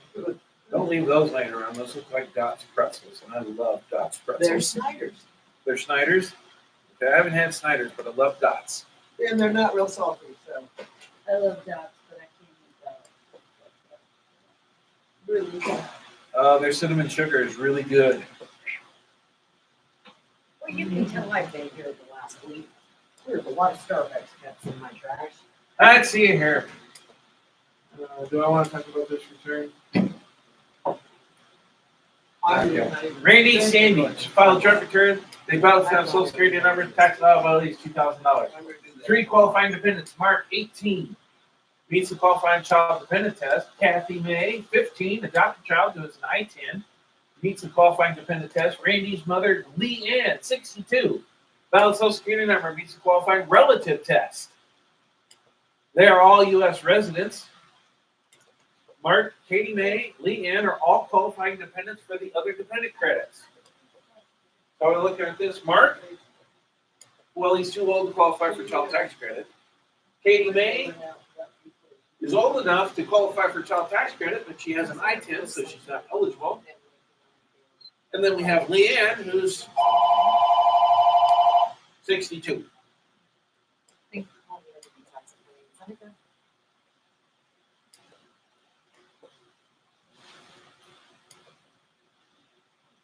The holiday loan, yes. I'm not going to Yes. talk about due diligence because I've kind of already talked about that. And I keep I harping on it as I go along. This week. I have no appointments available. And the earliest I have an appointment is I can do Monday. Excuse me a Monday, you're second. gonna have to. No, I got it. The earliest I can do is on Monday.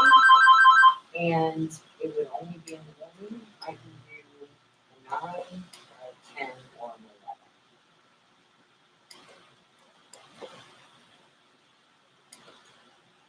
Good luck because they are packed. Yeah, and I've had clients come back to us because they would get called canceling that appointment and rescheduling them for later. So I'm just giving you a heads up. Something weird going on. I feel like there's something missing here. Okay, so just so you know, technically, okay, I know that that office is open every day. We're Oh, only open. credit for child and tomorrow Medicare from 9 to expenses. 1, and Monday, Tuesday. If you pay Thursday, someone to Friday care next for your week, child or other dependents who can work or may be eligible for this credit. If somebody wants to come Credit for child and dependent care expenses is a non-refundable credit. Except on It includes Wednesday the tax to set an appointment. by a portion of I'm what you just giving paid you a heads up. I'm giving you a heads up. someone else to care for your child or other dependents who could work or look for work. Do not confuse this credit with the child tax credit. Form is 2441. I don't recognize your name, but that doesn't mean anything. To satisfy all the following requirements, you are eligible to claim the child and dependent care expenses. Qualifying person.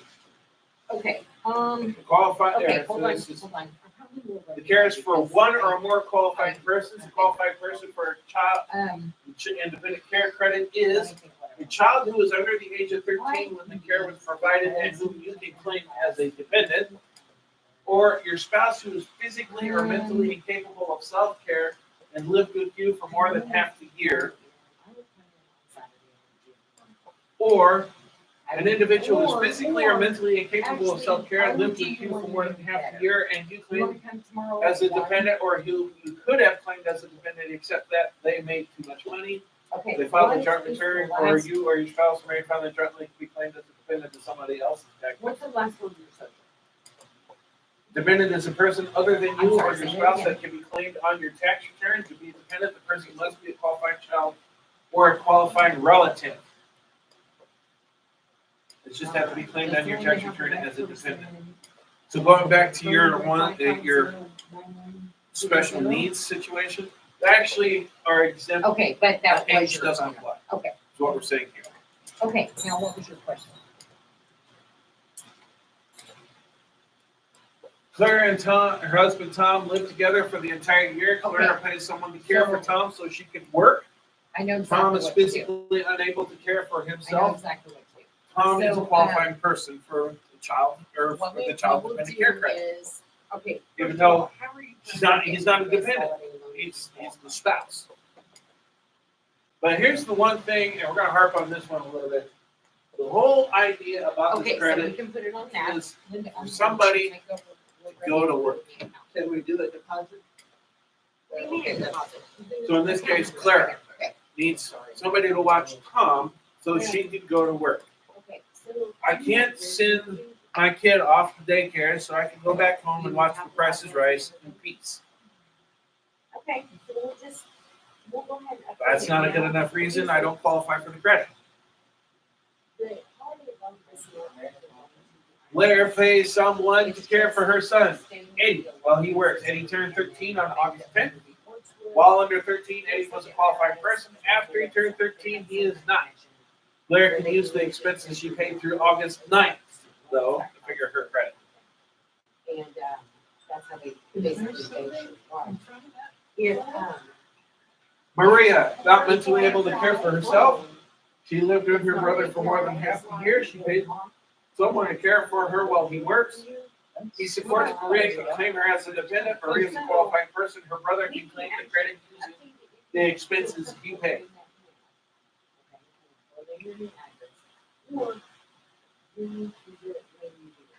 And this could be in the home or outside the home. January or February.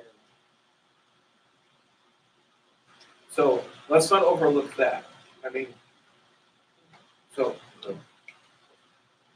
In the case of divorce or separated parents, the child is treated as a qualified person and a custodial parent. 80 through 32 does not sign this credit over. But again, this one makes a lot of sense why I can't sign it over. The whole purpose of the credit is to be able to work.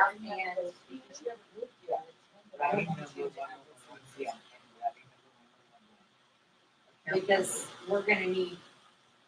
Alan, Samantha divorced, daughter Judy, 11, lives with Samantha for 9 months. The remaining 3 months she lives with Alan. Samantha signed a statement allowing Ellen to claim Judy as a dependent. She pays for childcare for Judy so she could work because she's the custodial parent. Samantha can treat Judy as a qualified person for the credit and dependent care expenses, even though Samantha cannot claim Judy as a dependent. Alan cannot claim the credit even though he can claim Judy as a dependent. Right, and basically we're basing it off your income. So- Claim the credit, you and your spouse. Your income. I'm gonna say that again, because that's important. To claim the credit, you and your spouse, if filing jointly, must have earned income during the year. So very finally, jointly, Right. you both must be working. I get that. So, it's me. In addition to the employee compensation, earned income includes net earnings from self-employment. You can also elect to include non-taxable combat pay. Yep. I would Earned say income that. does not include earnings while incarcerated or in a work release program. But then again, I wouldn't have a dependent living with me if I was incarcerated. Spouse is treated as having earned income for any month that the spouse is a full-time student or physically or mentally incapable of self-care. I'm sorry. I just- So they're not working, they can't have earned income because they're busy or not capable. Which one? All right, Oh, this one drives me nuts because we're going to assign them fake earned income. They're not gonna get taxed on Okay, it, so this is These the are- packet. but we're gonna assign them fake earned income. This is gonna come into play later. All the bank. The income for a non-working spouse is gonna be considered to be at least $250 for one qualified person or $502 or more for each month the spouse And we're gonna is a print student or is disabled. Like I said, this is gonna become important in a little way. Right now, just file that away as fake earned income. And we're gonna play with this example. This is gonna be a reoccurring theme, and it actually does a pretty good job of explaining. Barbara and her husband Grant paid childcare expenses for their 3-year-old daughter Susan. Barbara worked as a lab tech. She earned $50,000. Grant is a full-time student from August to December. Right. And has earned income of Are you the $1,250. 11 o'clock appointment? Okay. 5 months as a full-time A little student at early, give me just a little $250. bit, and we'll get you started. Not that he made Go ahead and have a $250. seat right there. Right here? He's getting that Already fake got it, earned printed that. income. That's gonna be important. I just. This rule applies to only one spouse for any 1 month. And they're all. If in the same month, both of you and your spouse don't work, and you're either full-time students who are not physically or able to care for yourselves, only one of you, it can be treated as having I never earned tried, income I in just that say month. next. The care is being provided for the qualified person so you and your spouse can work or look for it. I guess you are still working. It's not incurred expenses while you're working. The purpose of the expense is to allow you to work or look for it. Whether your expenses incurred to allow you to work or look for work depends on the facts and the circumstances. You must receive payment for the work. I can't send the kid off to daycare while I do volunteer work. Doesn't work like that. You don't carry on a conversation with them and ignores me. Oh, the one right here. Work includes Yes. actively looking for a paying job if you have received some earned income during the year. If you do not find a job and have no earned income, you don't qualify for this credit. Your spouse is incapable of self-care or is a full-time student for some part of each of the 5 months is treated as Go to working. the next screen over. Okay. Maxine, 2 children, pays a daycare center to take care of her child 3 days a week so she can volunteer and run errands. Maxine does not have any earned income because Maxine's not paying the child care expenses so she can work. She's not eligible for the credit. Dave, Dora, married, have 1 child, 11. They pay child care expenses so Dave can work Now. and Dora can attend school full-time. If they meet the other conditions, they are eligible to claim the credit.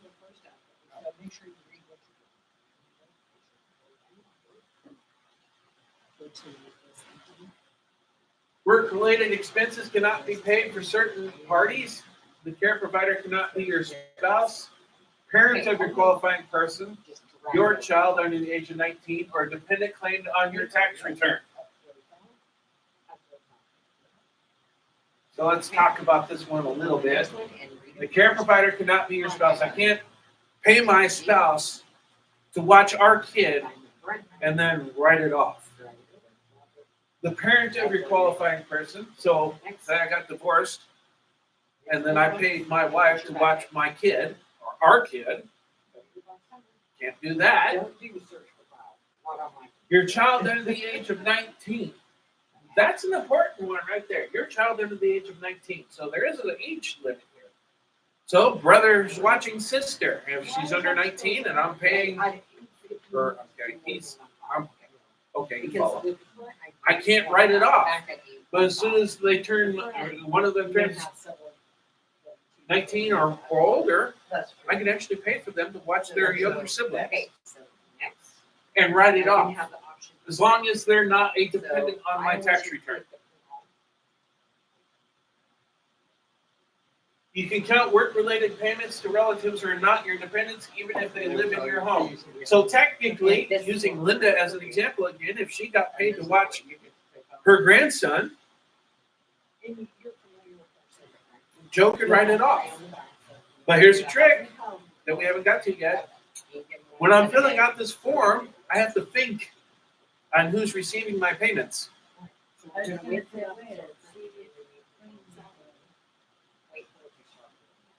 the title. If she was. Then Joe can't. Right. But if Robert's on her return and she's paying Linda to watch Robert, Okay, so you can exit. she can write it off on her taxes, but we're also going to identify who we paid it to. So IRS is going to be looking to see that, did she report it as income on her taxes? Like I said, you're about to think on who you're paying. That's part of qualifying for this credit. Ashley and her son live with her mother, Maddie. Ashley pays Maddie to take care of her 6-year-old son so she can work. Maddie's not claiming this dependent on Ashley's return. Ashley can claim the credit that she pays Maddie. But again, Maddie better be reporting it as income.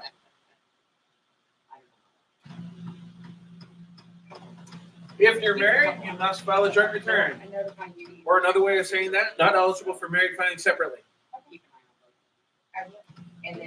You can be considered head of the household, considered unmarried. That does apply. That's basically all that. I mean, that's the same rules. Okay. Like I said, you must identify all persons or organizations that provided childcare by name, by address, and by taxpayer identification number. If it's an individual, you need to have their social security number or ITIN. If it's an organization, you need the employer identification number. If the provider is a tax exempt organization like a church or a school, they're not required to show its tax identification number. Wichita Public Schools Latchkey qualifies for this program. And they do put the EIN of the school district on. If you cannot provide all the required information, you must be able to show that you use due diligence trying to obtain such information. So yes, what we're seeing here is that there is a point where there are some people out there that are shady. For obvious reasons. What are you saying here? I'm thinking on who's I'm paying money to. They don't report it on their income. Are they going to be inclined to tell me their social security number if they don't want to report the income on their tax return? No. I don't think I used it. Does that prevent me from filing the tax return and taking this credit? Not really. But I'm going to have to tell the IRS everything I possibly can. Oh, she didn't use it because. Name and address. Oh, okay. I So wasn't they sure can if, like, figure out, they can go after this person is what you're doing. Are they in school? So if that's where you're taking your His kid, school is A, the best thing. since And they're you being are shady and acting not like reporting this. all their income, So- do you really want your kid going there? But B, they're about to have some serious IRS problems and it's all your fault. So do you really want your kid going there? They may want. And of course, I've heard of situations where if you want a receipt, you pay a higher rate than if you don't want a receipt. We We do. already know. I've heard daycare, some shady daycare type people doing that. She signed. Send your friends around the very back. That's it. Do you want to try another one? 2441 It's up to is you. Sure. the form for this. I just, I have to have the card out. This is not the entire form, by the way. This is just kind of the top third. Oh. Right here, though, is where I'm doing all my thinking. Who's getting paid? Where they're at, their tax You got your lunch identification next time. number. I'm also actually kind of saying how much I paid, and I'm also gonna be working on That info at kiasliberty.com. who, if I have multiple children, Residents. who's providing what service to who. Have their parents. Because for instance, you know, if you have a school-aged child and you're using latchkey, I need you to. but you have a younger child who's not eligible to go to school yet, and they're going to a regular daycare, you know, we've got to keep track of both of those. So I'd be using up a couple different lines, and then since I have two different kids, I might have to, you know, I'm gonna identify who's receiving what care from who. Which helps, because when I'm saying how much I paid to them, helps them break down to what they're looking for, especially if I'm going after somebody who didn't give me what it needs.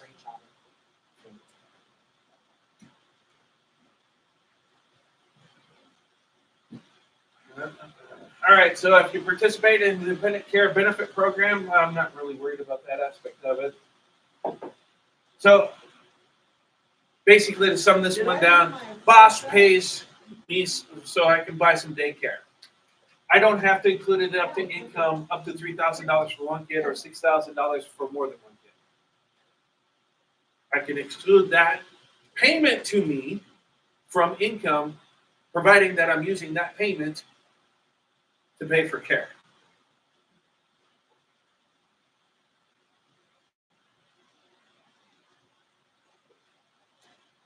All right, again, these are they call them work-related expenses, which kind of, in one regard, we've gone past that page.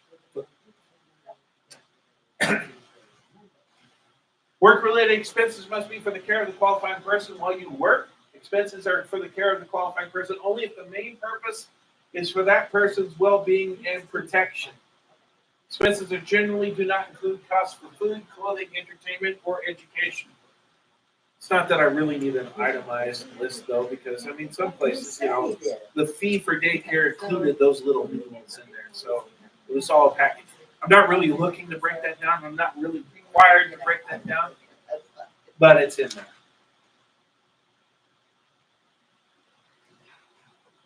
So Claudia's older child attends first grade at a private school for which Claudia pays tuition. After school, the child goes to a child's care center. Claudia cannot count the school tuition as care expenses, even though so many parents use school as daycare. But she can count what she pays for the after-school care. Claudia's younger child attends a nursery school that provides some educational activities. But that's not relevant. Claudia can count the entire amount she pays to the nursery school.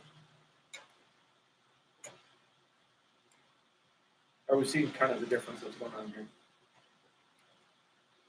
here? The amount of work-related expenses eligible for the credit is limited to the lowest of the following. What I actually paid for care. Well, that makes sense. I shouldn't get a credit for more than what I spent. Your earned income. Well, again, there's a certain amount of logic to that. First and foremost, the only reason I can take this credit is so I can work. If I don't work that much, then I shouldn't be sending my kid to daycare that much. So I should be limited to what I've actually earned. So that one also makes sense. If you're married filing jointly, you have to look at the earned income of the spouse's earned income.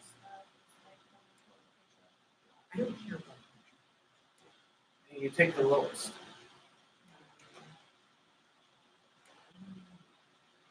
You will follow on that. Does that make sense? All right. So, you know, I'll explain it anyway. So we have a full-time worker and a part-time worker. We're going to look at the part-time wages, most likely, because it's going to be lower earned income, which then bumps back up against this one. You're limited to your earned income. Or another limit, $3,000 of expenses for one qualifying person, or $6,000 for two or more. So I don't care if I have 18 kids. My limit my best possible credit is $6,000. And I don't care that I paid $10,000 in daycare expenses. My limit is one of these. Yes. This one being the top limit.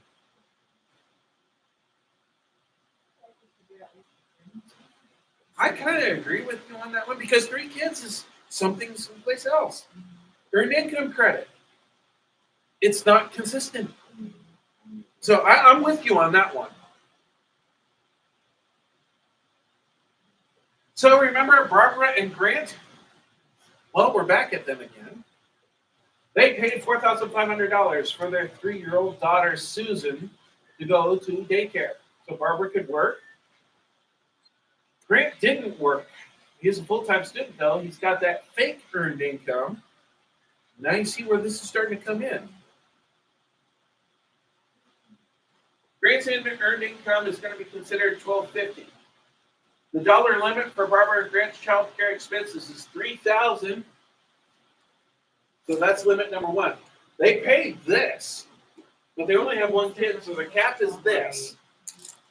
But then we're going to turn around and we're going to apply another cap because they have one of their eligible work-related expenses. The figure they credit is the lowest earned income. Grants $1,250. So now we've gone from $4,000 of what I actually spent down to $3,000 cap for the overall credit. Now we're down to $1,250 because it's the lowest earned income of all of them.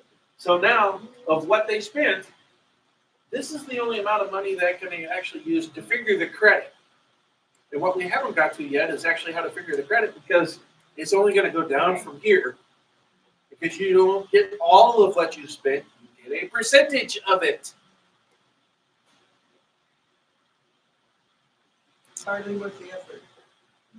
I remember when Joe was getting it, it was just hardly worth the effort. Yeah.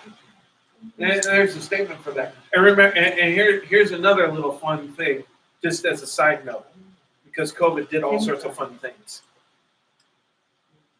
Right now, it's a non-refundable credit. For 2020, That year? it was a refundable credit. Okay. Screenshot. And a lot of the restrictions were taken off because, earned income was kind of played around with because people weren't making that much money because you couldn't go to work. So they kind of played fast and loose with the rules back then. All right. I do want to come to this one. We've already talked about all these different rules, but I want to come to this one right here. The $6,000, if you have 2 or more kids, does not need to be divided equally among them. So say, for instance, I've got 2 kids, and I only paid $1,800 for one kid to go to daycare, and I paid $7,000. Well, no, that's not a great example. And I paid $2,000 for the other kid to go to daycare. I can put those together as one single amount, up to my $6,000 cap.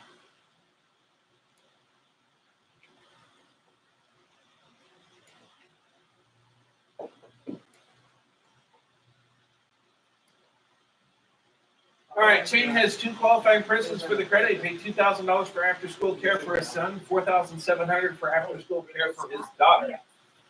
Both children and the amounts are listed on line 2 of his 2441. His applicable dollar limit is $6,000, even though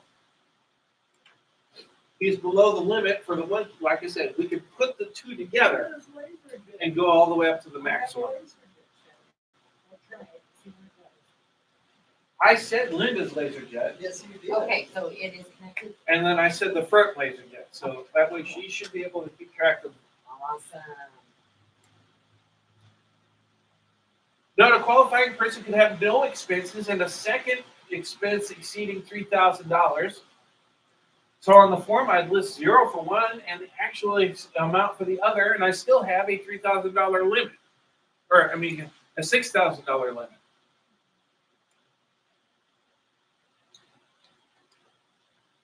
I don't know where I'm getting daycare for free, but here you go. Well, I guess it's possible. She doesn't mind watching the 6-year-old, but she didn't really want to watch the 2-year-old. Okay, I can see that. Can't keep up with that one. The 2441, like we said, we've already got a little preview of this. We saw this part of it on the previous side where we're identifying who's getting paid.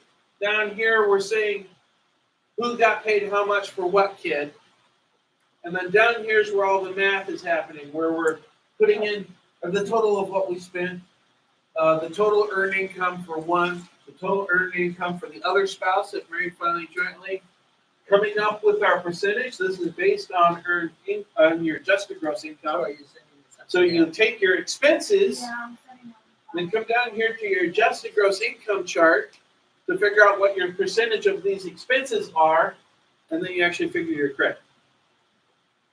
Like Linda said, we kind of a bad credit. You know, so you're looking at grants, and this year, so what?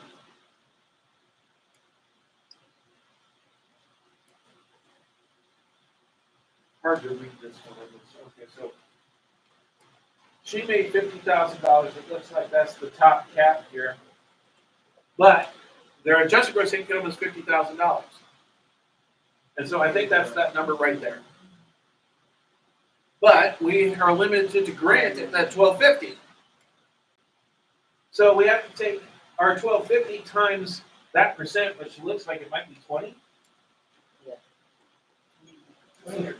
So their credit is going to be 20% of the $1,250. That's the credit.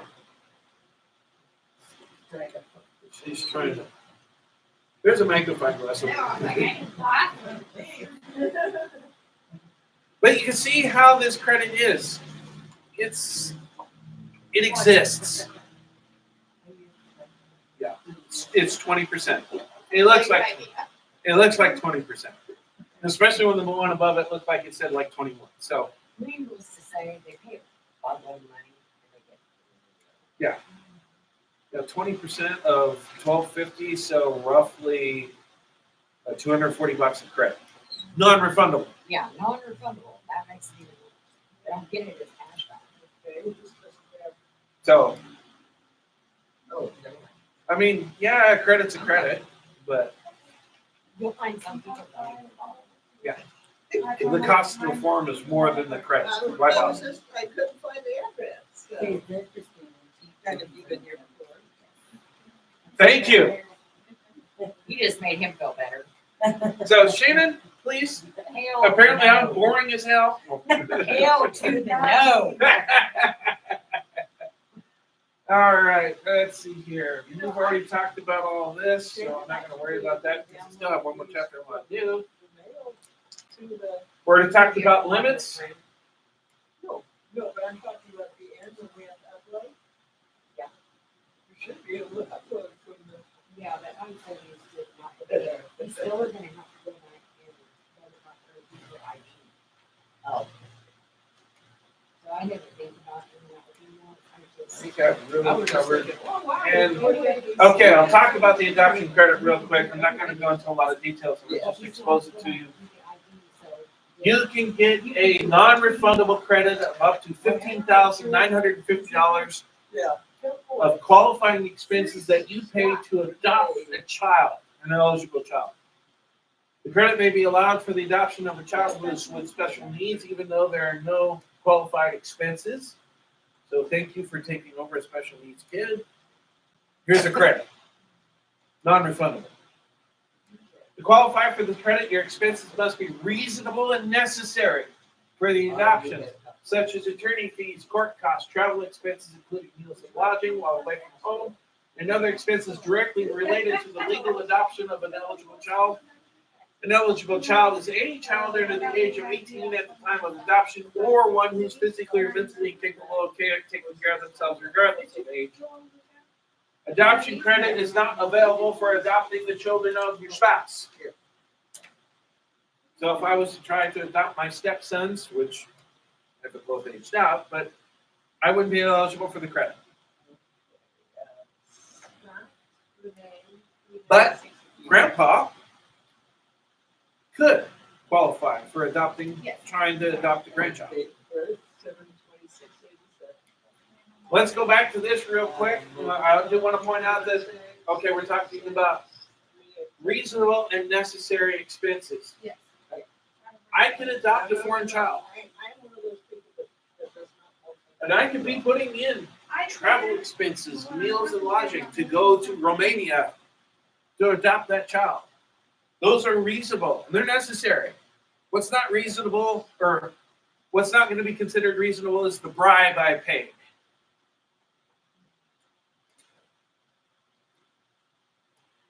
So I don't get to write that off.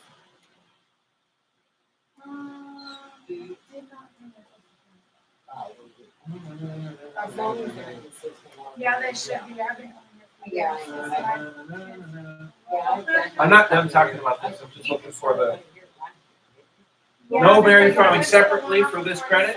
And they were closed. And they closed down, so then this was And so I closed. took you back. The amount of the adoption credit is limited to $15,950 for each effort to adopt an eligible child. So if you're adopting twins, that's $15,950 for each of them. Non-refundable. If you pay expenses for an adoption that's not unsuccessful and then pay for additional expenses to successfully adopt a different child, that's going to be considered one effort. Unfortunately, I don't think that's fair, but hey. And yes, you are reading this right. If the adoption falls through, and I don't try to adopt another child, but the adoption falls through, I still qualify for expenses that I pay. That's my address. Yes. Walk in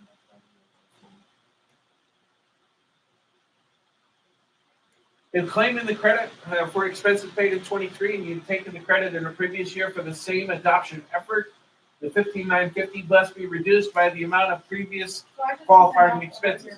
So you start off with a pool of $15,950, and every time you dip into that, the next time that you do it for the same effort, it goes down what you've already used.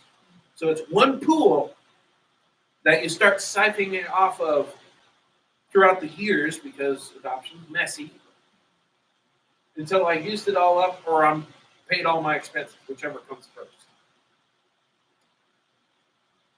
And of course, it's also reduced and eliminated if I make too much money. And that's what they consider too much money.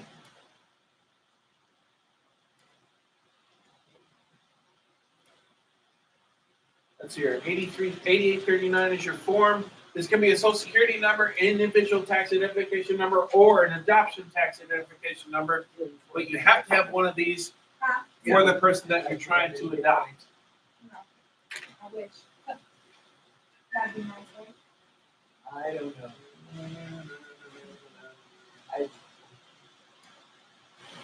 I don't trust you. I have 5 years to complete the adoption, whatever's left over in the pool that I don't use. Even if I'm still in the process, 5 years is 5 years. It's too long.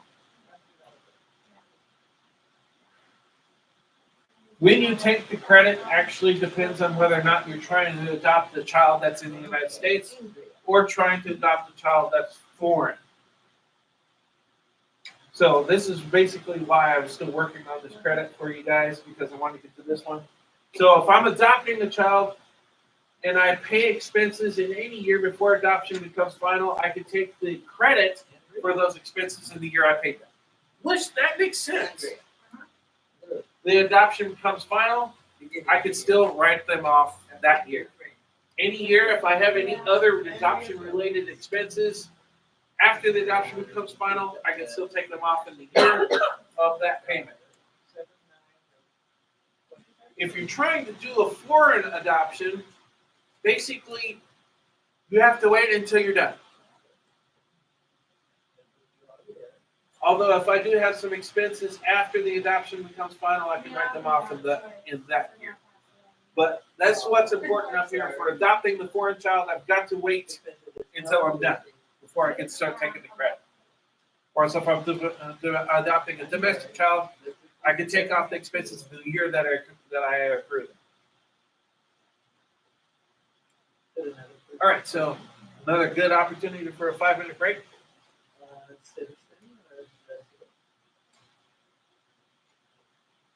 I can claim the child tax credit if they didn't live with you more than that.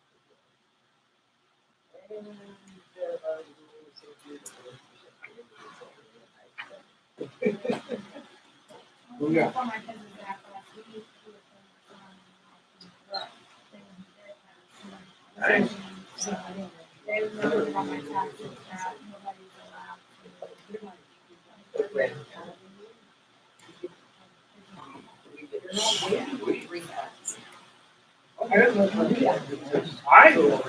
I misinterpreted it then. to. I thought they were holding in situation of a refund. Not this year. Oh, You have nice. the holiday loan put on? There you go. Sweet for you.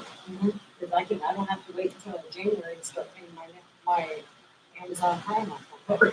I can start now. That's already been for this month, so. I just transferred all over into that savings account where I'm getting 6%. I was doing that, but. I actually somehow ended up with two blue cards, and one of them got for $10. That was sitting in savings. The other one that I'm getting in some from now is for Amazon. So I have one that has my other one that's sitting in savings. If you want. Yeah. Harry better show up because I am not staying past one. Derek is not usually that punctual. I know, Well, if I said, I got it. and okay, so I had Frank yesterday afternoon. And if I had been paying attention, I probably She would comes in and she actually used to tell me she lives over 222. It's either south or north Rock Road. And I asked her, why didn't you go to the Rock Road store. She said, I got it. I made 3 separate appointments and they canceled each and every one. And I said, what? And she said, every time I schedule an appointment, they tell me they were too busy, so they call me to reschedule. So that tells me he is overbooking these, which I wondered. Yeah, because he didn't know. Here's the problem. He didn't know how to change the default from 30 minutes to an hour. And I didn't show him until Monday. Now you know. why- So anyway, she called, It's just she had a class. Melissa Parker, All right. black, is that her?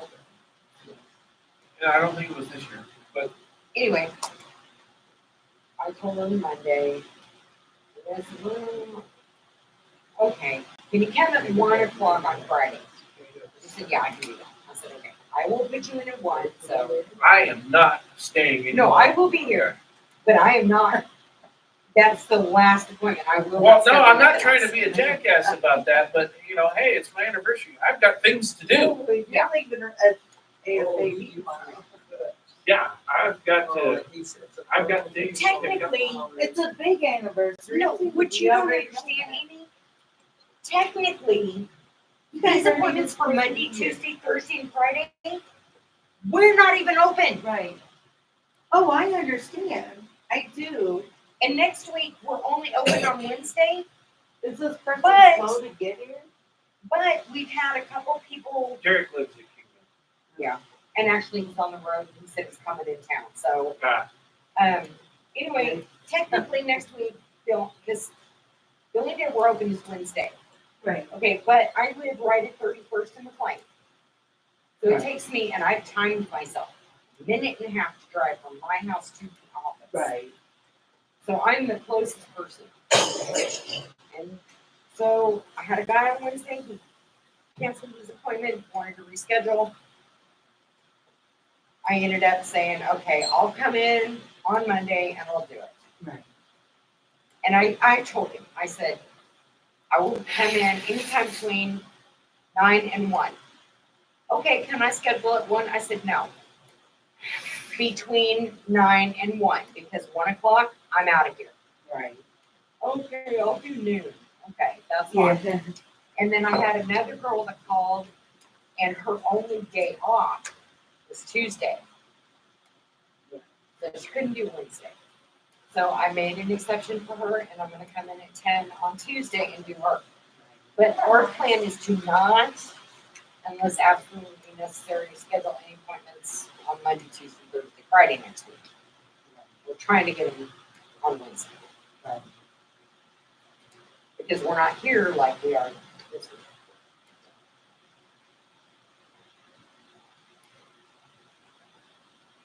But my grandkids are out of town, they leave today, so. They are driving to Florida. And they'll be back either the 20th, the 21st, or the 22nd. I'm like, wow, talk about picking a day. Right? Yeah, this is just the one. Oh, here we go. I'm thinking.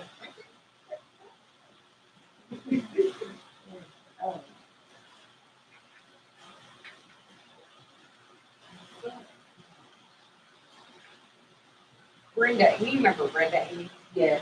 Okay, so Brenda's always been the gut during this time of year, and actually all summer and this time of year.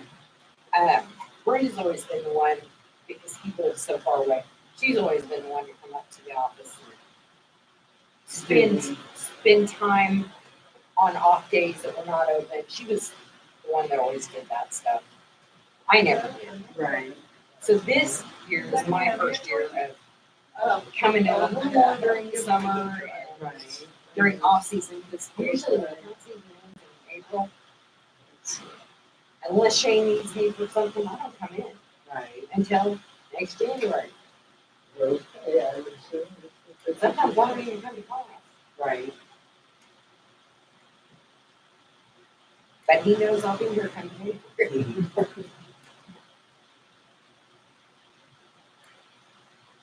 Kind of looked at after the budget time tax season was in April. Me personally, I am so stressed out. Anxiety's so high. PTSD has set in. I need the summer to recoup from dealing with stupid people yelling at me and cussing me out on the phone for something I didn't even do. And Right. we had a customer And come this year in. it started sooner. for Right. you. Because we had a customer come in a couple months ago, and there was an issue with her return. It was not our fault. It was hers. And it was a simple, she wrote her birthday the same as her husband's. So we didn't have a birthday. Right. She wrote it down. We didn't. And because, during off season, we don't communicate as well as we do during tax season with one another. Because we weren't quite sure what was going on. So we all kind of figured it out. So I'm up here, I'm working. It's Wednesday, everybody's left. She calls up here at 4 o'clock. I need to come up and the attitude immediately. I need to come up and finish my return. Something's wrong with it. I'm like, oh, okay, come on up. So she comes in, and the minute she walks through the door, it's instantaneous attitude. I don't know what the F you guys are doing. I don't understand what the problem is with my birthday. I said, first of all, what is your name? Right. Okay, so I started with that. And because Linda had told me the name, I recognized the name, so I told her. And I said, okay, I know, I have an idea. So I pulled the packet and look at, I noticed, okay, the birthdays are the same. So they're sitting here and she's still just Right. and cussing and carrying on. Her husband is just sitting there. And I was like, okay, I know who wears the pants in this family. And so she keeps on and I said, okay, here's the deal. The birthdays were written right and wrong. What? I said, did you write this? Well, yeah. I said, you both got the same birthday, birth year, everything? No. I said, well, you wrote the same. It's an easy fix. Takes me 2 seconds to fix. Well, this is effing Mindy. This could have been fixed 2 weeks ago. I said, let me tell you something right now. And I did. I was just like this. You're going to lose the attitude and quit cussing at me. Right. What? I said, I'm not going to put up with your attitude. I don't have to. And I could just picture you doing that too. Oh, yeah. And as the boss, she knows that she has my full support. Right. I'm not going to. You're not gonna- You're not I'm not gonna, going to sit there and you're listen not to gonna call you. my employees names. Luckily, she didn't call me any names, but it was the cussing and it was, you guys are stupid. This should have been figured out 2 weeks ago. Why can't you guys communicate with each other? And I tried to explain to her, you're dealing with a return that is a previous year that we're not even doing a current year. That's first thing. Second of all, it was your mistake that you did it through TurboTax to begin with. That's the second thing. The third thing is, you're talking to Brenda, who has no idea what's going on in the physical office. She's just answering phone calls. Linda and Shane had a little bit out of touch, some idea, but not clear. I come in, I'm trying to figure out what's going on. So it's not an everyday thing where I come in an hour before my shift starts, okay, Shane, what's been going on today?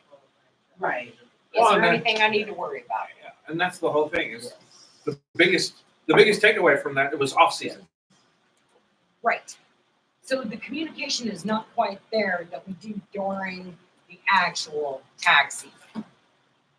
Because during tax season, it's Right. every day. We are in communication. If Shane thinks of something and he's gone home, he'll Facebook me and say, hey, by the way, I forgot to tell you, blah, blah, blah, blah, blah. Right. And we're all connected through Facebook, just so you know.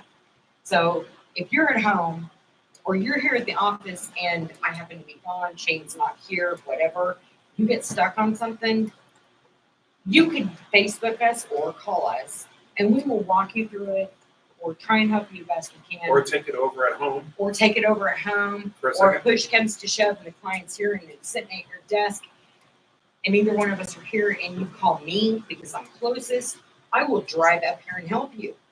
I don't care. Because we want to have you guys succeed. Right. So we're not going to leave you hanging. And also the chances of you being here without one One of of us, us is nothing, slim. very slim. It would be me running to get something to eat, which I never do. So, Anybody else living at home? All right. Chapter 10, higher education credits and expenses. Any other? We're definitely going to do a breeze by on this one. Because we started off on the most powerful and the most common credits, and we're working our way down. Although they threw adoption credit in there just for funsies, but that is a credit that does not get used hardly at all. It's barely worth talking about. So what we're going to talk about is you're going to school. There's some education credits that are eligible for you. I am not going to spend hardly any time talking about the education savings accounts and the tuition programs, except maybe just to introduce you to the idea of them, because what to do with them on the tax side, that's a result, but we don't set them up. Again, it's like an IRA. We know the differences between the IRAs, but we don't set them up. So they were denied of that. There. And so they denied of 3 times. The first time they denied them was because they said. We want to understand the tax savings options for education expenses, how to claim the credits, what credits are available, and what we can use to write off as an expense. I got stuck in Mexico once because back in the 40s, hospitals were issued birth certificates. you should know this one. Yeah. This is the Because you should be somewhat familiar with what Here you go, your turn. So they stamped on the back. They're stamped on the back. The original copy. I've talked about this for They'll help you have it stamped on the back. So with my youngest one, he got integrated the day before. Since 2011? He wasn't on the list. was the first time I actually taught this class. His, Yeah, I've been doing it for a while. Really, she wouldn't even. She was. All right, so education credits, currently there are only 2. There is a third one that's not a credit, it's an adjustment to income that doesn't currently exist. But if the Tax Cut Jobs Act expires in 2025, it comes back. But I'm not gonna really talk about it except more that there is something that might be coming back. These credits are based on post-secondary school expenses paid for a student during the tax year. Can't use these credits for going to high school. You gotta be going to some post-secondary school. Doesn't have to be university, it could be trade school. Anything that's eligible to receive federal student aid. That counts as a school. The 2 credits that we're gonna talk about is the American Opportunity Credit, or the AOTC, and the Lifetime Learning Credit, the LLC. You can claim credit for higher education costs paid on behalf of your spouse, you, and/or dependents that are claimed on your tax return that are enrolled at or attending an eligible post-secondary educational institution during the tax year. These credits reduce the amount of taxes that are due. There are rules that apply to both credits. Each one of them have a little bit different.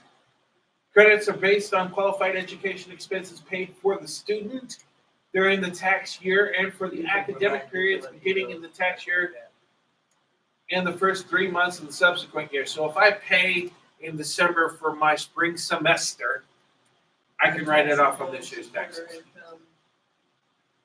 For example, and that's what the example is.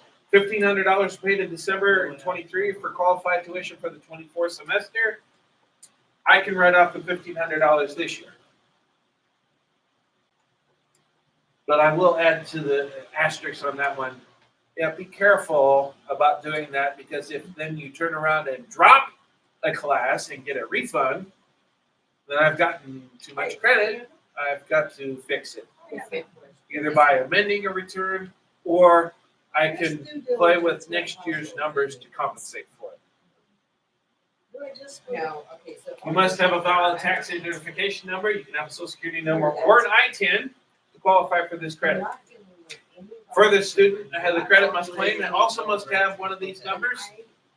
You cannot file an amended return and claim a credit for a year that you did not have a number, which is consistent to the rules that we've talked about. An eligible student can be you, your spouse, or a dependent claimed on your tax return. An eligible student must have qualified education expenses or be enrolled at an eligible educational institution for at least one academic period, semester, quarter, summer session, during the tax year. If the student can be claimed as your dependent, either you or your dependent, and not both, can claim the credit. And that's a little fuzzy. They're making that sound a lot more cut and dry than it actually is. Yeah. If you claim the student as a dependent, all the qualified education expenses of the student are going to be treated as being paid by you, which is actually a little bit more what we're talking about here. So even though junior might have paid for their tuition and books and everything, it's mom and dad claiming them, they actually get to write off the expenses that junior paid. Now, it's up to them to figure out how to make it right. You know, maybe you're living here rent free, so we deserve the credit, right? You know, whatever. If the student can be claimed as a dependent but is not claimed on another person's tax return, the student can claim the education expenses for their expenses. However, the student must check the box on page 1 of 1040. Someone can claim you as a dependent. That's going to be important coming up here in a second. Just because I wasn't claimed as a dependent but should have been, doesn't make me eligible to claim the credit per se. To claim an education credit, we have to verify the following are true. Cannot be claimed as a dependent on somebody else's tax return. Which if you could, then you shouldn't get the credit. The person claiming you should get the credit. That makes sense. And it's consistent. No married filing separately. Well, that's very consistent. Adjusted gross income is below the levels, which we'll get to. You and your spouse have married filing jointly were not a non-resident alien for any part of the tax year. Or if you were, you elected to be treated as a resident alien, or you're going to be taxed on your worldwide income at that point. My daughter thinks your husband. So we're going to first focus on the American Opportunity Credit, and then we'll move to the Lifetime Learning Credit. To claim the American Opportunity Credit or the Lifetime Learning Credit, you must have received a 1098-T from an eligible educational institution. An eligible educational institution must issue 1098-T to each student by January 31st. However, you may claim one of these education benefits if the student does not receive a 1098-T because the student's educational institution is not required to send it. If a student's educational institution is not required to send a 1098-T to the student, you may claim one of these education benefits without it. If otherwise qualified, then you can demonstrate that you or your dependent were enrolled, and you can prove that you paid something. So receipts and your grade card would be enough to prove that you went to school. But most places are going to provide the 1098-T. But what's really happened here is they kind of stopped mailing it. You need to be able to sign in the student portal. It's probably there, which is great if you're still enrolled. Kind of sucks if you're no longer enrolled because your student portal little harder to get into if you're not a student. You got two driver's licenses. This is what a 1098T looks like. It's issued by the institution. Yeah, her husband. It gives me information specific to that institution, such as adjustments made for prior years, the number of scholarships or grants, any reimbursements or refunds, whether the student was enrolled at least half-time or was a graduate student. That's also important coming up. Adding the adults paid for qualified education expenses that are not shown on 1098T. Okay, I'm gonna. Reduce this amount by any tax-free scholarships and grants that are shown in box 5. So here's our 1098T. It's being issued by the institution. Box 1 shows how much was paid to the institution that the school knows about. Typically, that's going to be enrollment fees and tuition and all those other things. Sometimes it might be the books. If you bought them kind of on account at the university bookstore, they keep track of it. Adjustments made for prior years. So this is one of those places where, say I took a credit and then I dropped, just like I was saying in that previous example, I dropped a spring semester class that I already took a credit for. That might pop up here. Scholarships or grants. I've seen more than one of these where this number was bigger than that number. What do you think the credit was? Nothing. You didn't pay anything. There's no out-of-pocket expense. So whatever this number is, I subtract from that number because you didn't pay this. This is scholarship. This is a grant. This is not an out-of-pocket expense for you. So it comes away from that. Also coming down here, the other important thing is one of these credits is very important about being enrolled at least full-time. That's this box. Got to be checked. If they're a graduate student, that's this box. This makes you ineligible for one of the credits.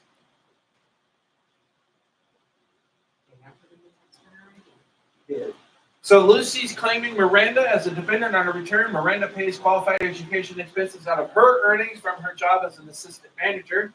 Lucy could treat these expenses if she had paid them and use them as the expenses to take into education credit. And Miranda might not be too happy about that, but Lucy's writing them off. This is gonna take me back to hell. Qualified education expenses are tuition and certain related expenses required for enrollment or attendance at the institution. Expenses include amounts spent on books, supplies, and equipment needed for a course of study. I'm pausing for emphasis. Let's read that again. That's what I was. trying to Expenses find. include amounts spent on books, supplies, and equipment needed for a course of study. Student activity fees are only included if the fees must be paid to the institution as a condition of enrollment or attendance. I went to university. It's the DD1, it says. right? If I paid activity fees so I could go into the Heskett Center at Wichita State, I didn't get to count those fees. Those weren't required for me to pay to go to Wichita State. Except for 1 year when I took a semester of golf. Then I had to pay Heskett Center fees because my class was in the Heskett Center. That was required. That was a required fee that I had to pay. That I could actually write off. Number 7. Did you? American Opportunity Credit for course-related books, supplies, and equipment. The materials are not required to be purchased from the educational institution. If I want to buy books and I don't want to buy them from the university bookstore, I could go on Amazon, I could go to Barnes & Noble, I can buy it off my friend if he gives me a receipt. Lifetime learning credit, Okay. I have to buy them from the school. See that second, yes? But also, we come back to that. Was the name? Supplies and equipment. Spouse. Okay, think about this for a second. What you really are talking about here, what can of worms is available to you? If I'm an art student and I'm studying painting, my paints, my brushes, my easel, my canvas, my easel, all of those are expenses that are eligible. And then the fifth one is no. I have no problem, especially for a freshman, writing off a computer. Because you can't go to school nowadays without a computer. I think it's impossible. Start reading them It might not be, but I think it's pretty much impossible. It's definitely an uphill climb without a computer nowadays, wouldn't it be? For American Opportunity Credit, I could buy them any place. I could go to Best Buy, I could go to Michael's, Hobby Lobby, whatever. Lifetime Learning Credit, I have to buy them all from the university. But you think that might not be fair for your art student, but actually, one of the best selections of paints and easels I saw recently, well, okay, with the, not that I go looking for them, but Wichita State University Bookstore had a great selection. Is the art major that big?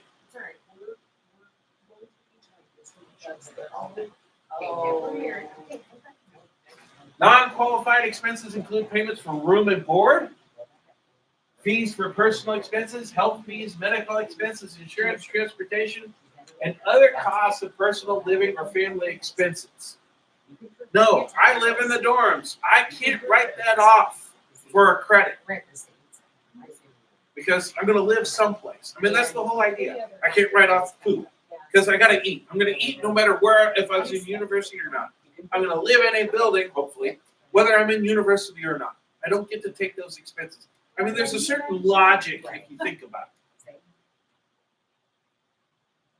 This is true even if the amount paid to the institution as a condition or enrollment or attendance.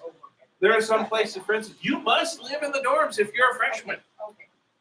Otherwise, you don't go here. Well, I still can't write it off because of the other logic. I had to pay to live someplace. We're not going to give you that tax benefit. For expenses related to sports, games, hobbies, or non-credit courses, the American Opportunity Credit, they qualify only if they are part of the student's post-secondary degree program, which is very vague on that. I mean, okay, I took a class in golf. It was not required directly for my degree in business, but I needed some elective credits. So it's an eligible expense. That's the only thing I have to worry about on the DD one. Lifetime Opportunity Credit, they qualify only if they're taken to acquire or improve job skills. So I could write off a course that I took. Let's see, how do I want to approach that one? See, lifetime learning credit in and of itself, when we haven't gotten down into the details of it, was a lot looser in what I can do in some regards. So I can't be just taking classes to be the sake of taking classes. I have to have an idea of doing something. So me, myself right now, I could qualify for lifetime learning credit if I went to Wichita State or Friends or Newman or Cali County or wherever and took a class in Excel. I could write that off because it would help improve my job skills for here. And that's, even if that's the only class I'm taking, I can still write that off. So to take it a little bit farther on the lifetime learning credit, for example, my wife, she has, as a teacher, she has to take continuing education credits. She takes them through Wichita State. She takes them through Baker University. I can write those off under lifetime learning credits.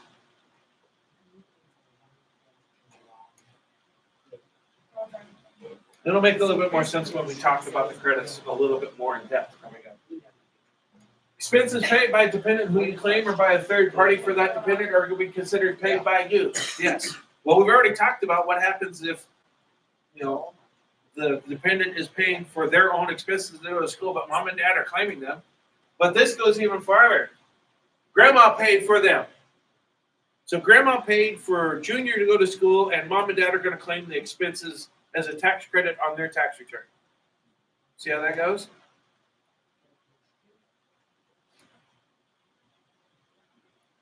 And like we said, you can't claim the credit for education expenses paid with tax-free scholarships, grants, employer-provided assistance, which there's a certain amount of logic to that. Cannot claim an education credit using the same expenses. Hey, Kelly. Cannot claim an education credit using the same expenses claimed elsewhere on your tax return. Well, that makes sense. There's no double dipping in IRS world anywhere.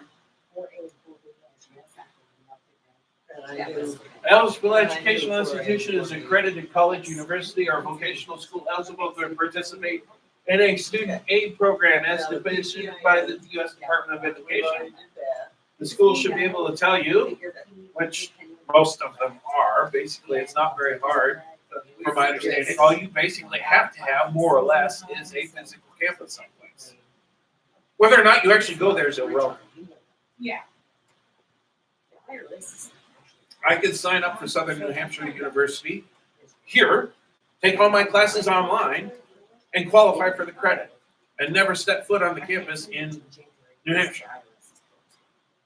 It's just the fact that there is one. Yeah, but. Certain educational institutions located outside of the United States also participate in this. I know for a fact, because I did this tax return. Okay, I started this tax return. She actually had no filing requirement, so there was no reason for me to do it. But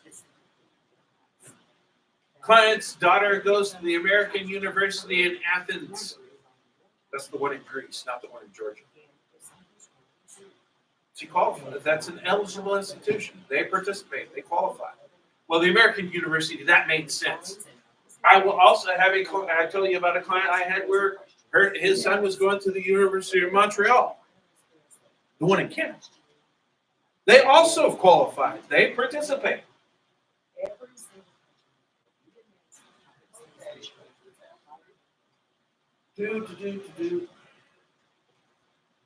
Already talked about that one. If I take a credit but then drop the class, so I actually got too much credit, I need to adjust for it. Sergio, you're way late. Let's see here.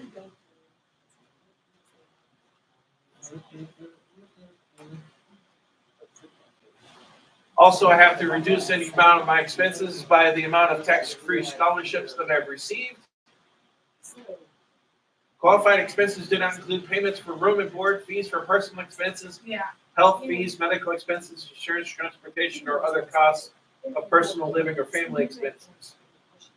I don't really want to go down that road today. I don't want to go down that road today. Because that one's just going to be way too confusing to talk about in this particular setting.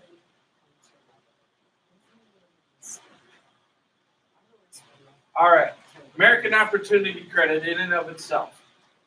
This is a maximum of $4,000 of qualified expenses paid in the tax year for each student. I emphasize that for a reason. Every student has a $4,000 pool. This credit equals 100% of the first $2,000 of expenses and the next 25% of the next $2,000 of expenses. So the maximum American Opportunity Credit available is $2,500 per student. Of course, we have income limits, so we start reducing your amount of credit when you reach 80 to 90 or 160 and 180 if you're married filing jointly. And once you go over those 90 and 180,000, you don't qualify for the credit. So I just, like, right when I got my W-2. The American Opportunity Credit is also a hybrid type credit. It's split between non-refundable and refundable. 60-40. 60% non-refundable credit, 40% refundable credit.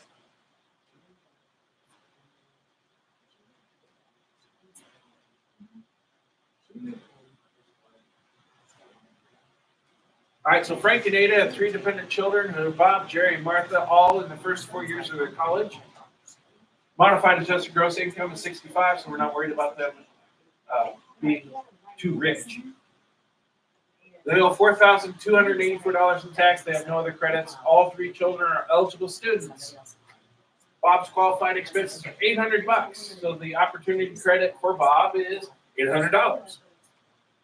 Jerry's qualified expenses are $2,400. The American Opportunity Credit for Jerry is $2,100.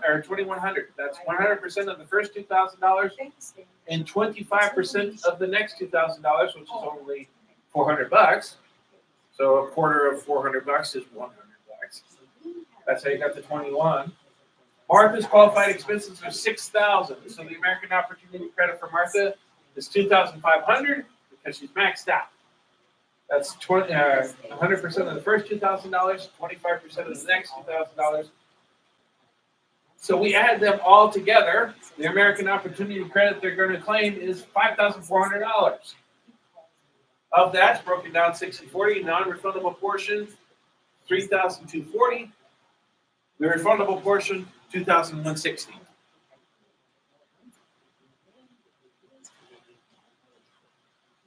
Eligible student for the American Opportunity Credit must meet the following condition. The American Opportunity Credit has not been claimed for any prior tax years. To reinterpret the 4 shots at it. You take it 4 times, that's it.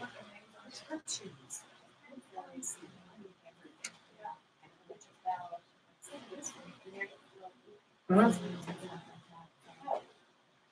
Once I do it, she can. No.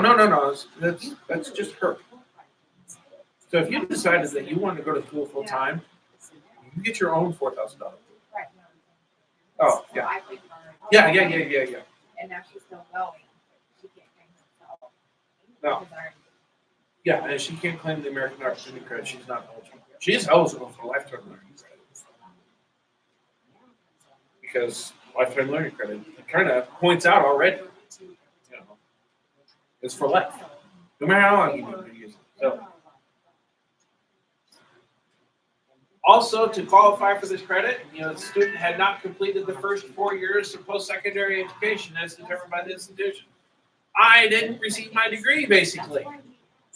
If I'm a graduate student, I'm not eligible for the American Opportunity Credit. It's that simple. I had to be enrolled at least half time in a program that leads to a degree, certificate, or other recognized credential. That's what that box is on that 1098T. Tells me whether or not the student was enrolled half time. As long as the box is checked, I'm good here. But here's the other part, is that they actually have to be pursuing a degree. They can't be just taking classes because they want to take classes. No professional student. I'm actually trying to earn a certificate. I want that piece of paper. And the one that drives me nuts the most, at the end of the tax year, the student had not been convicted of a federal or state felony for possessing or distributing a controlled substance.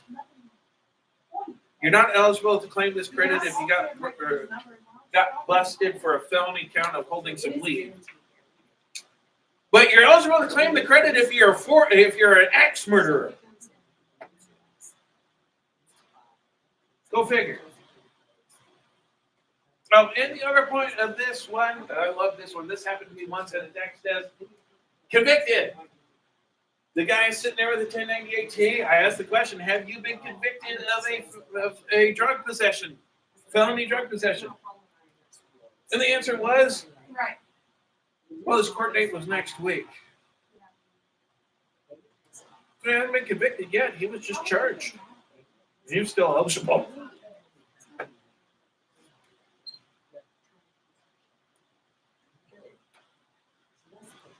If you're under the age of 24 at the end of the year and the following conditions apply, you cannot claim any part of the American Opportunity Credit as a refundable credit. That is, your allowed credit is only the non-refundable part. This is where we get a lot of people coming in, and it's not as bad as it used to be. I think word may have gotten out, but they get into a big fight. Somebody comes in, they sit at the tax desk, they're going to sit down, and all they throw at me is a 1098T. And they want to file a tax return.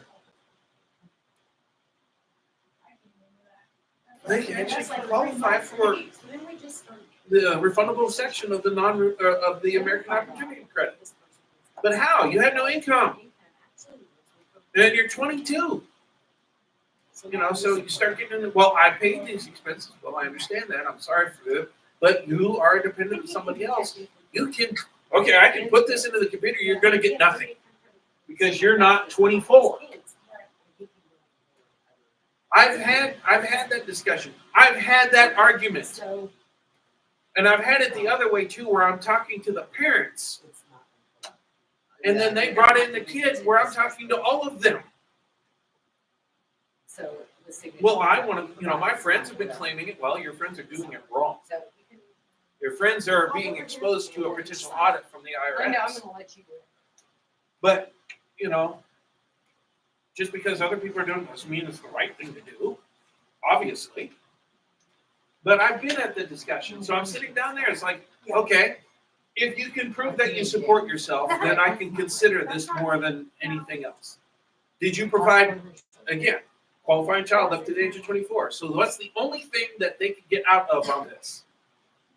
To be not a qualifying child of somebody else. What's the only way that they can get out of it? Married in a household. Provided majority Yeah, support. and we would all- They supported themselves. If they did, And, then I throw this out. I asked her the they're- question, they she qualify. said, "Wait a minute, let me call my husband."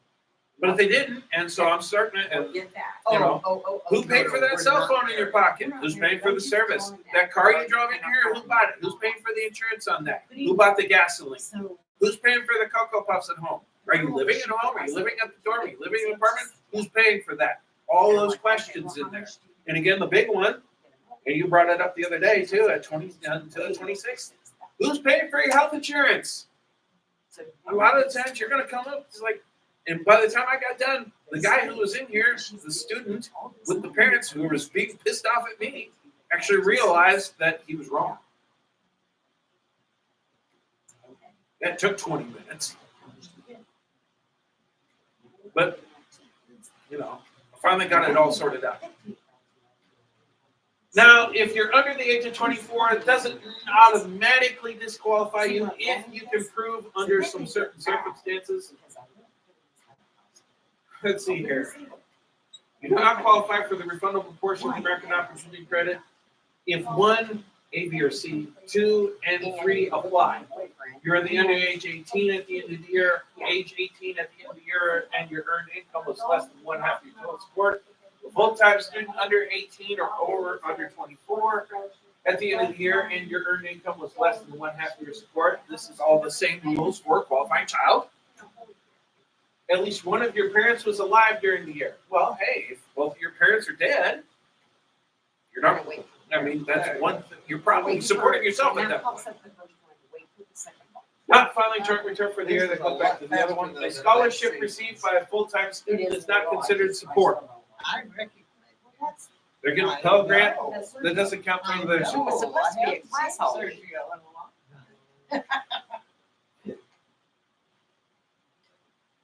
All right, so these are the tax benefits for education, for the American Opportunity Credit. I kind of basically covered all these.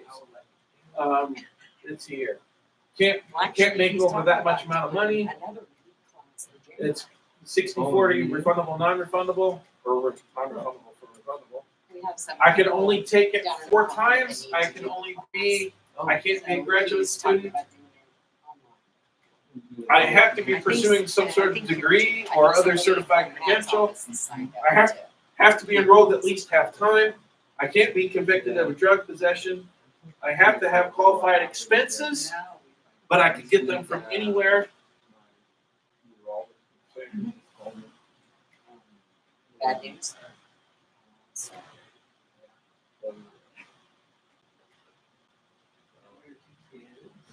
The other one, the lifetime learning credit. The non-refundable credit claimed on line 3, schedule 3. The credit's based on up to $10,000 qualified expenses paid during the year for all eligible students combined. American Opportunity Credit, a $4,000 pool for each student. Lifetime learning credit, a $10,000 pool for everyone on the tax Make return. it worse. Everybody goes into the $10,000 pool. I know it's. 20% of the total combined expenses, providing a maximum credit of $2,000 per return, regardless of the number of students. And. The credit is claimed. So 20% of the 10,000 is 2,000. So we see where we get that. And I only get to write off 10% of my expenses, or 20% of my expenses.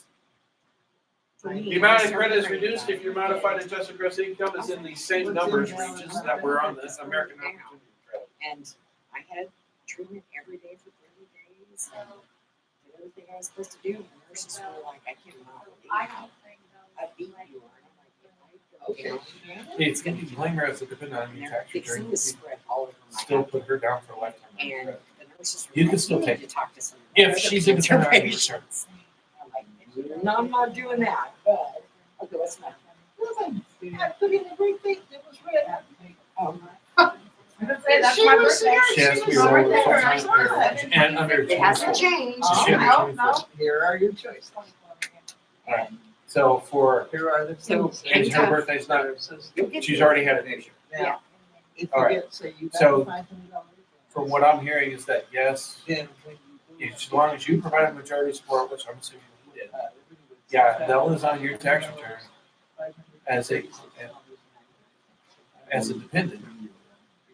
Because what she makes is You irrelevant get to choose. at what you 24, want. as long as you provided majority support. Now, she didn't say So, that yes, I'm trying to teach This is her. the last year you can claim If her you apply under those for rules, the 500. and you claim lifetime learning credit. But you get a pretty good. 200. Yeah. Next year, That's Then- and it changes from year to year, like for this is last year, I was not able to Yeah, claim that's the lower my one. son because he It lived will out on give his you own and he supported himself. It will have that term. Okay.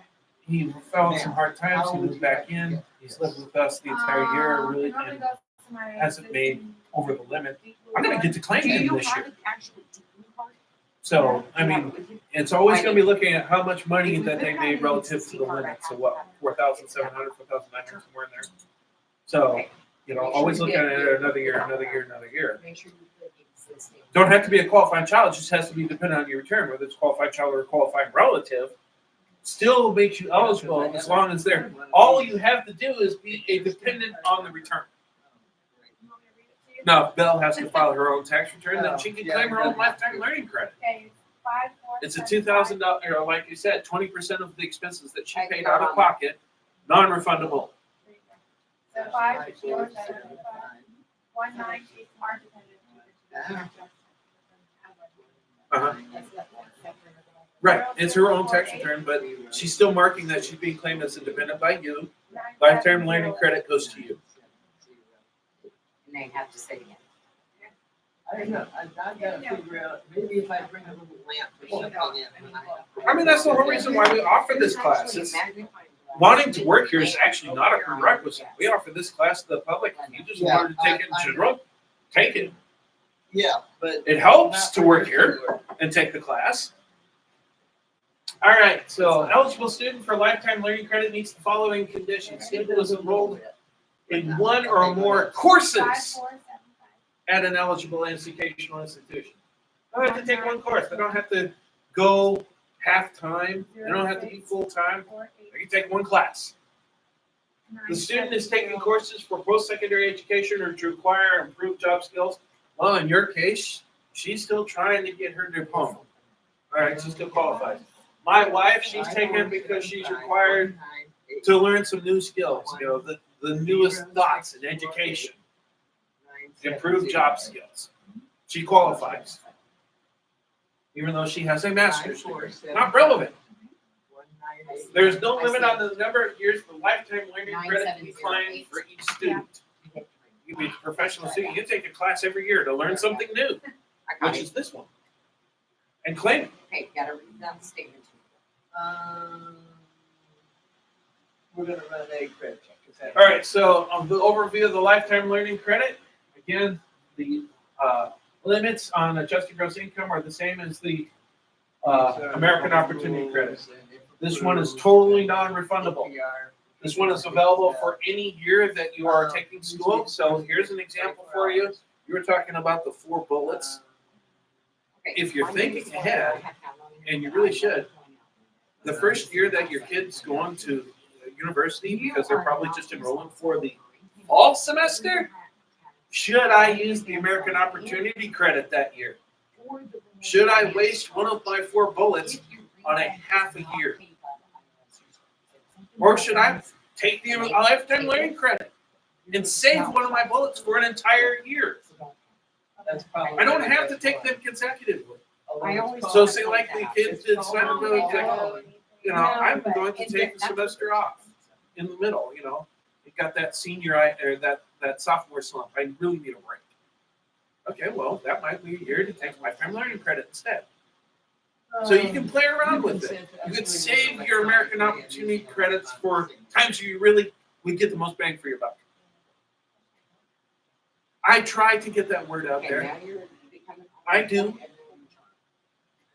When I find out I've got a freshman sitting, you know, on my return in front of me, I'm going to talk to my client about this possibility. You can't go back.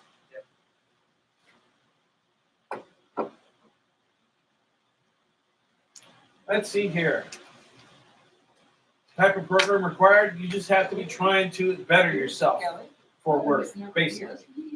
I could take just one course. Felony drug conviction does not apply on this one, just for the American Opportunity Credit. I gotta go dig. Qualified expenses, I must have paid for my tuition and fees and any supplies that I need. I must have bought them through the university or the school. I say university, but I keep on thinking, you know, it's more than that. Trade schools, you know, Wichita Tech is an eligible institution for this credit and for the American Opportunity You get a Credit. copy of everything that you sign. You know, just as long as it's not Bob's typewriter school. Especially You when know, it comes to. That's probably not. But community college, university college, tech school, VOTech, all those eligible.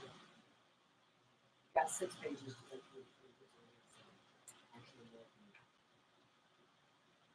Part of this. You cannot is claim that the I lifetime was learning just- credit for any student when you claim the American Opportunity Credit in the same year. Well, that makes So much sense. for There's no paperwork double dipping on reduction. credits. I know. No, that does not say I can't have the lifetime learning credit and the American Opportunity Credit on the same return.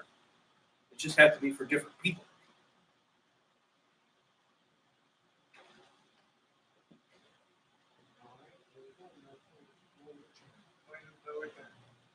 And like I said, you know, we can choose which credit to choose. Might not always be maybe the best result for the current year, but in the long term, like I was talking about, is it wise to take an American Opportunity Credit Yeah. in a year that you're only Review. You going can't change anything. one semester? Please review all this. I call this the point of no return. I don't know for sure that's the actual point. You see what I'm saying? And here are the differences between the two credits put side by I know side. this point right It's- here, I've already you don't covered that. upload, and you close it, you're done. I mean, the biggest thing is like where the expenses, where I bought this stuff from was whether or not, which credit I could take it off of, whether or not I have a felony drug conviction, how many classes that I'm taking. Those are the basic ones that are pushing me one way or the other. Now, you closed your file. The form for either one of these credits is 8863. So hit browse Like, I can open this. And the reason why you really want that 1098T is file. because That's not- the form does that's not ask it. for the employer identification number of the university. So you really, really need it, or else the form doesn't work very well. I'm not gonna talk about that. Student loan interest deduction. There it is. You didn't hear about these? Got all the student loans. I can write off as an adjustment to income the interest Oh, I paid on my understand the student kids' loans. Stuff and I don't need it.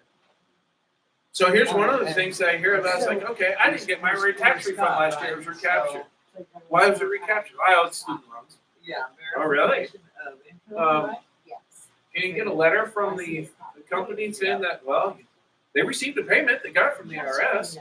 And I know that some of that went to pay that interest. Can we get a letter from them saying that this much went to interest I can write that off as an adjustment to income and make your taxes low? Because I'm gonna lower your taxable income, therefore I'm gonna lower the amount of tax that you owe. I mean, it's just one of those things that, I know as a that I- experienced taxpayer, you know to ask that next question. I was on a roll. I know she's trying. You're only All right, so the top, I cannot deduct more than $2,500. I cannot take this deduction if I'm married filing separately. I cannot take the deduction if I'm claimed as a dependent on somebody else's return, and I cannot take the deduction if it's not my loan. So if you decided to pay off your daughter's loan, sorry, you don't get the credit. So The form that we're looking for is a 1098E. You thought there was an alphabet soup for 1099s. Well, now we just added a new, different number for you. But we've got a 1098. We've talked about a 1098T. Now we're talking about 1098E. Oh, don't you just love this? Education in this And case. I just did front, so can I? So this number is like, okay, student loan interest, this is the box I need. I- Whatever's in there, up to $2,500 is an adjustment of income.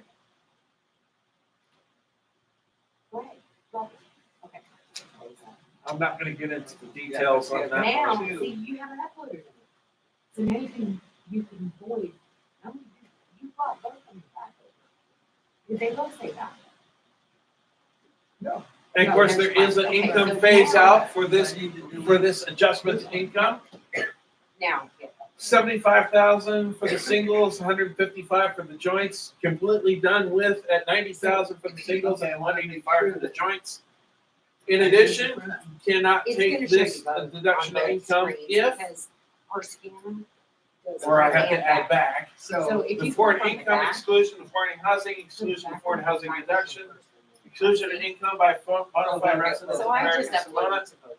or Puerto Rico. all Which right, so we got, Your next- I have a few clients that fall under this, but don't do that. And then we never see this. Maybe if I lived in New York or Miami, I might have to deal with this a little bit more. Hershey's. I'm on three or four, yeah. And it's the kid, yeah, it's just. If you get your student loan canceled, you might not be as happy as you think you are. They might send you a 1099-C, which then makes it taxable income. Now, you keep on hearing about the government canceling student loans, and there was and it was still, since it never happened, it's still up in the air of deciding whether or not they were actually going to issue 1099-Cs for it.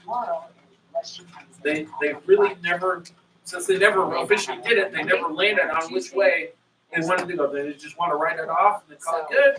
Or did they want to write it off and say, oh, by the way, here's a 1099-C included as income?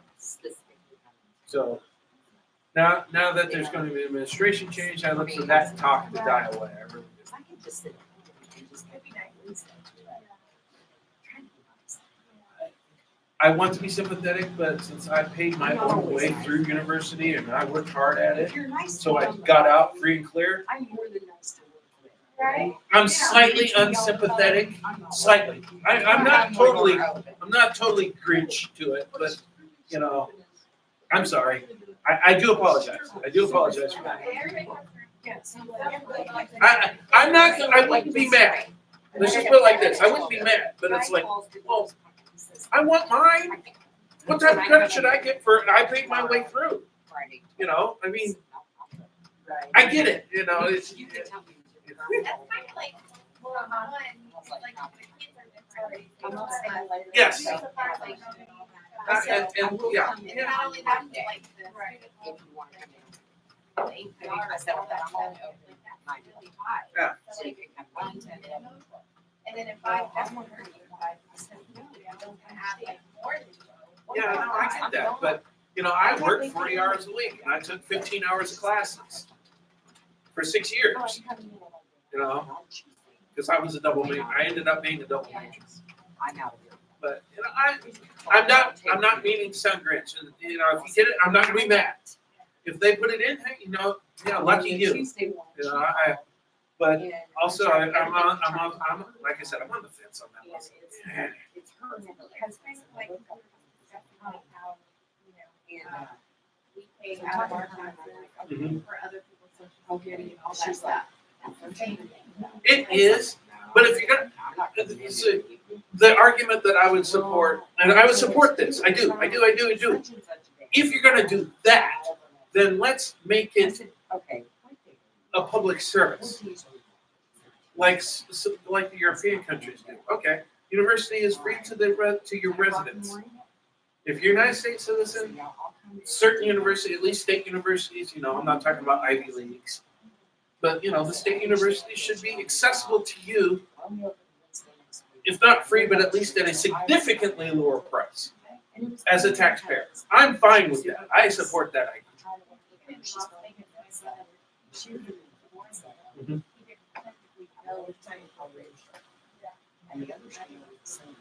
Yeah. They need to do that more. If the whole idea is you want a population full of college-educated people, you've got to make it more. But you've got to decide what you really want here. And I think that's part of the problem is that we just can't decide whether we want to be this service economy with a whole bunch of people that are college-educated, or this manufacturing economy where you don't really need a college degree to do it. Make your mind up what you need, what you want. And that's enough of my soapbox. I apologize. I don't hear another thing. And we sat for Trump Yeah. that we might have an answer. All right, so there's a couple of types of savings accounts that you can establish to help pay for school. And I'm going to put a bug in your mind about how to treat the idea of what these are. Are you okay? Coverdale Education Savings Account. Okay. Fancy education-based IRA. I just didn't take it with me. That's the easiest way to put your head around this, because in one regard, that's what it is. It's basically a Roth for education. Hey, I got her signatures, I'm done. It's not a Roth, we have a Roth that's for your retirement. This one happens to be basically kind of a Roth for education. Already pulled it. That's the easiest way to put your mind about it. Some places call it other things. Kansas, the same equivalent idea is the Star 529 program. And You put money into this savings, this education savings account, which is what ESA stands for, Education Savings Account. It grows, you put in pre-tax, money that you already pay taxes on.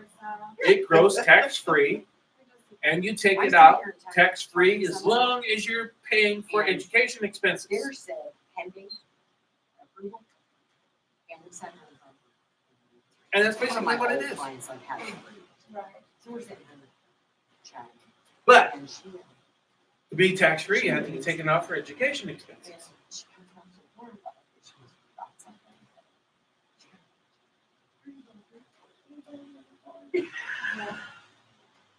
It does. All right. There's some frustrations about this. It turns around and says there are no limit to the number of separate Coverdale ESAs that can be established for a designated beneficiary. So, and these are just like the IRAs, just like the Roths, they're for a person. So for a future student. And then another one, if you have 2 kids, each one should get their own. Yeah, look at me. So each one has their, but grandma could set up one, grandpa could set up another for the same kid. Oh, I don't know why they would do that, but they could. But the trick is that no one can put into more than $2,000 to any account. All the contributions add together, Yeah, and I you're can't capped at find my 2,000. card, so I'm trying to decide if I want. No matter how many accounts there are, you're still capped. 90% of the stuff I do is online anyway, Okay, so. so, like. Yeah, per year. I'm sorry. Yeah. No, that's that is an important word to say, per year. So a $2,000 pool per year. We don't get that. We don't get that, yeah. So. One of the things about talking about these education savings accounts is that it doesn't have to be for universities. If you want to send them to the I ought to go ahead. expensive private school for high school, the Coverdale, the money that you take out of the Coverdale that's considered an appropriate expense I've got a little money. because it is for education. It doesn't have to be for post-secondary. That's the idea behind it, Whether I actually wanted it. but it doesn't have to be. Because I have a tendency to put them in my desk and forget. Forget about them. Okay. Right, you guys have a good day. So now you're just waiting to be loaded. All right, so certain fees that count, tuition, fees, books, supplies, equipment, academic tutoring, See you in a special couple needs months. services. Already. Oh, that's Um, somebody That's else. something else. Okay. These expenses must be required or provided by the eligible elementary or secondary school in connection with attendance, room and board, uniforms, transportation, supplementary items like extended day programs. So a little bit bigger on some of the I don't eligible know. expenses, where on the education credits that we talked about, these types of things would not be included in the credits. But taking money out of a cover Dell to pay for these types of things actually meets the requirements for me taking money out and not having to pay tax on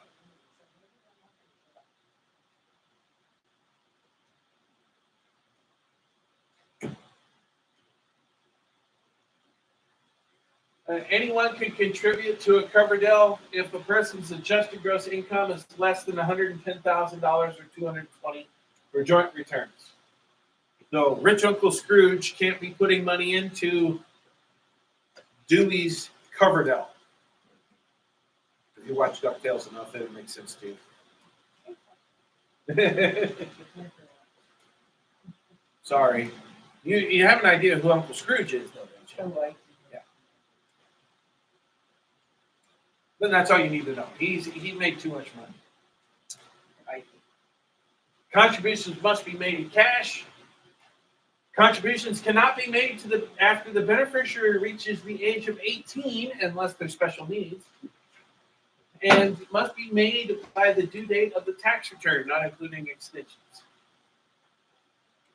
Like we said, it's a $2,000 pool.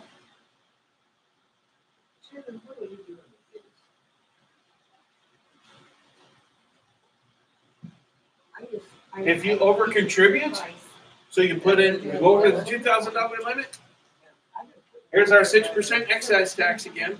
Again, that's why I said the way to kind of think about this is thinking about it in the terms of a Roth. Because in one regard, it behaves a lot like a Roth. I over contribute, I have to pay a 6% excise tax. I take it out, I can take it out in gross tax free, I can take it out tax free as long as I take it out under certain rules. Yes. Okay, sounds good. I'm not going. And that's how you solve that. All right, so we have a cover Dell and I want to roll it over because Junior didn't want to go to school, but Susie here, his younger sister, does. So I can take Junior's cover Dell and roll it over to Susie. That's that slide.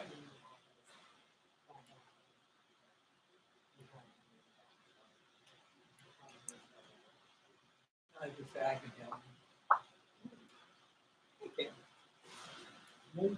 American Opportunity or Lifetime Lending Credit can be claimed in the same year as the beneficiary takes tax-free distributions from a cover Dell, as long as the same expenses aren't used for both. I can't double up my tax benefits. I can't take money tax-free out of an account to pay for expenses that I turn around and put and use as a tax credit. That's double dipping. All right, so there's this, you see the logic here. I know. Oh, I could, but I would lose $1 every month. I told you there was a 1099-Q. Here it is. These are distributions from these student savings accounts, these education savings accounts. You get a 1099-Q. All this says, though, is that there was money distributed out of the account. We have to ask the client, okay, you took the money out, what'd you use it for? And of course, they will need if they say I bought school supplies, I paid for tuition, I need the receipts. I can't prove the fact that that exact penny went to that exact expense. That's not the point. It's just that, okay, you took out $5,000. I need to prove that you spent $5,000 in education and stuff.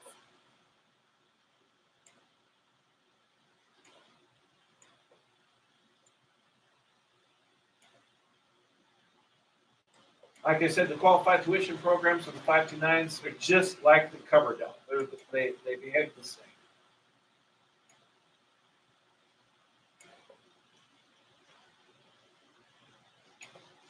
We already saw the 1098T.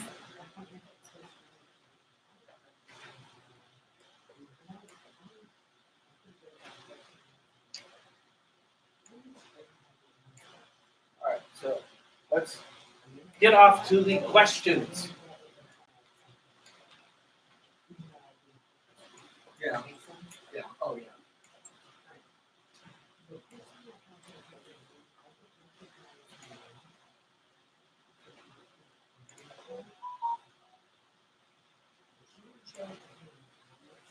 All right, for chapter 8, we have Michael and Lisa, married, have 2 qualifying children. Their age is 8 and 15. They file a joint tax return.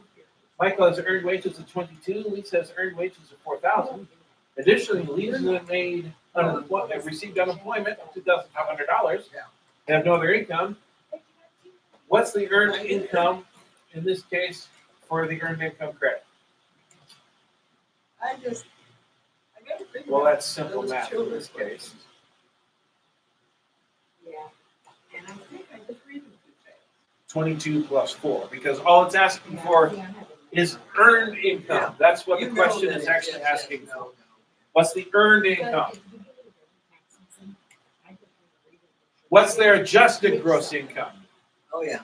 Well, we have to look back. You got the 22, the 4, and the 2,500. Add all those together. 28.5.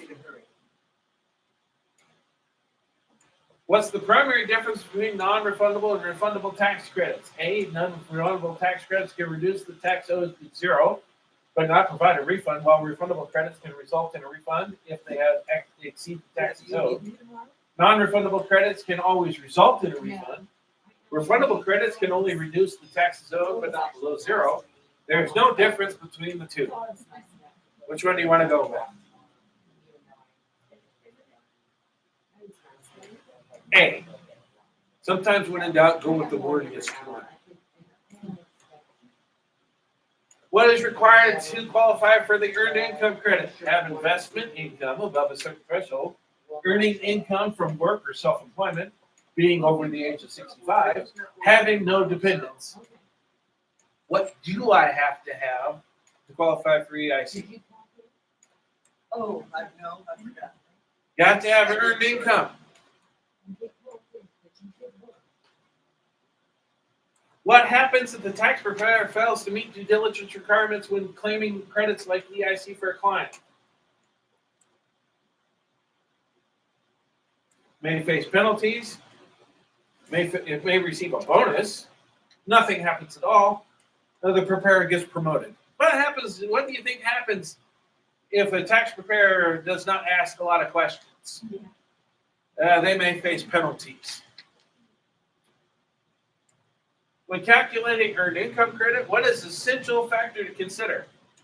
The taxpayer's filing status and number of qualifying children, the taxpayer's preference for the standard or itemized deductions, the taxpayer's age and educational background, the taxpayer's stock market investments.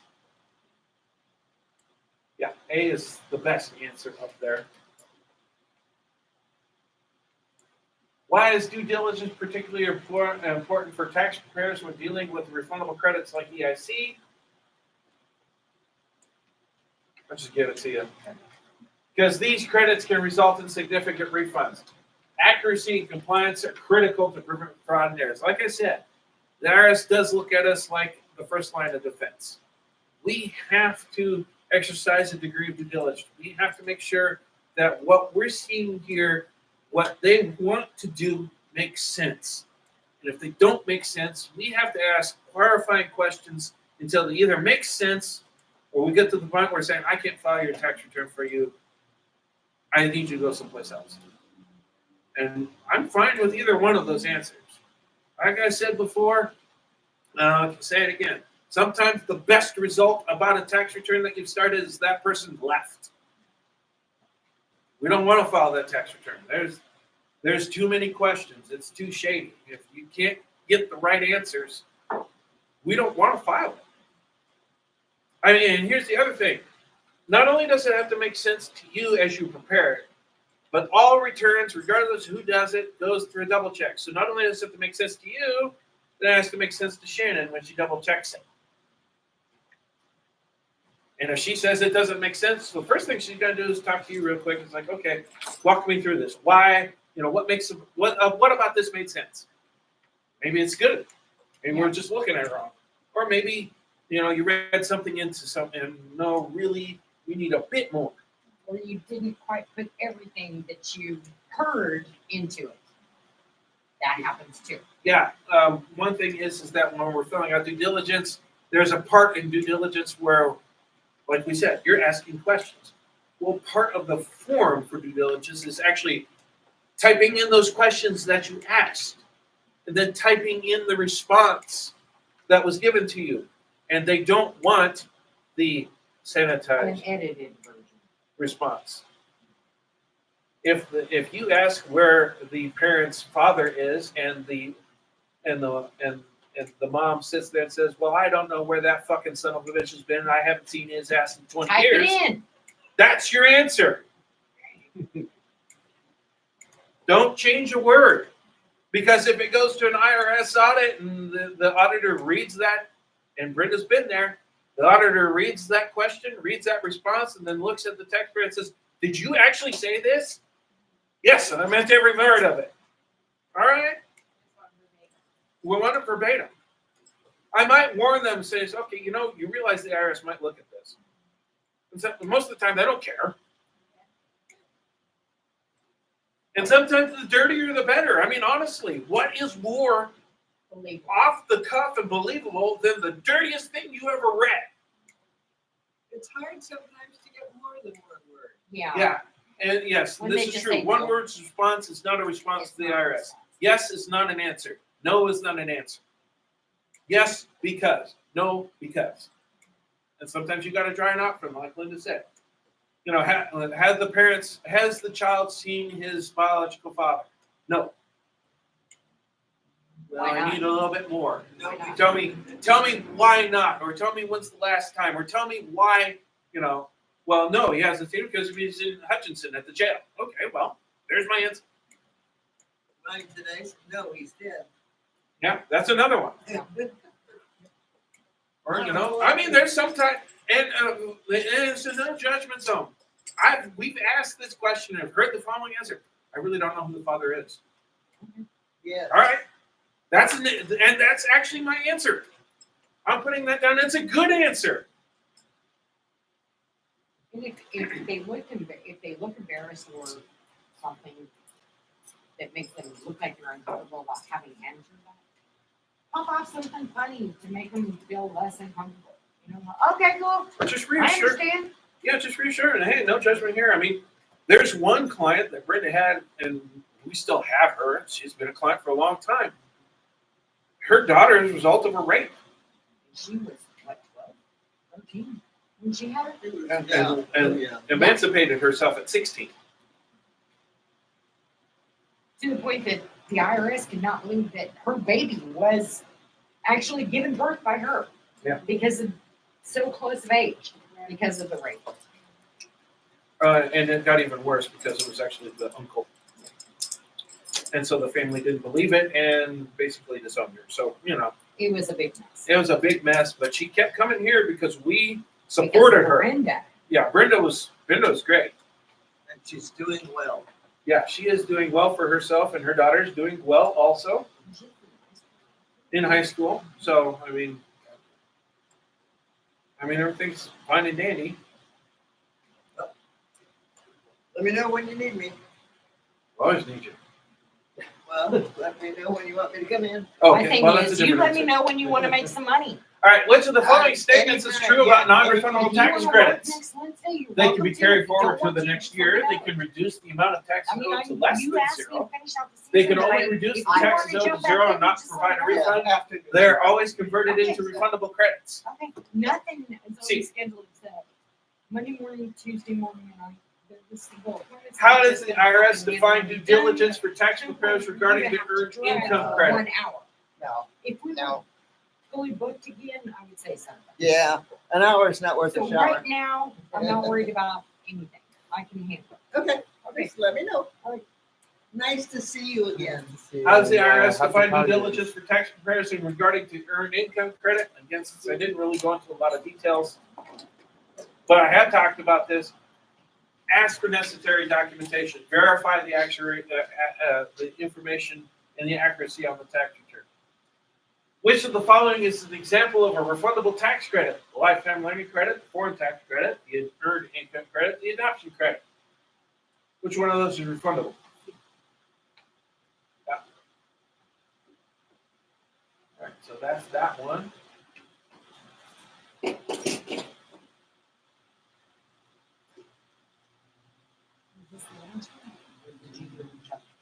I did chapter 10 also.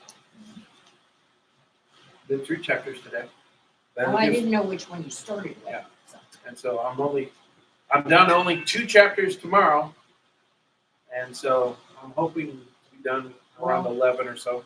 I'm just asking because the 12 o'clock didn't show. So we're done with one, I'm out. Lock the door. So, you want us tomorrow? No. Hell no. No, don't do They that. won't be here. No, don't do that. That's not true because I always come an hour Well, before the shift starts. But I make coffee and get And the there. door's Mentally locked. start getting ready. The child dependent care credit can be claimed for expenses paid for the entire year through the child's 13th birthday. It was in October of the current year. True or false? False. Only up until the day of their birthday.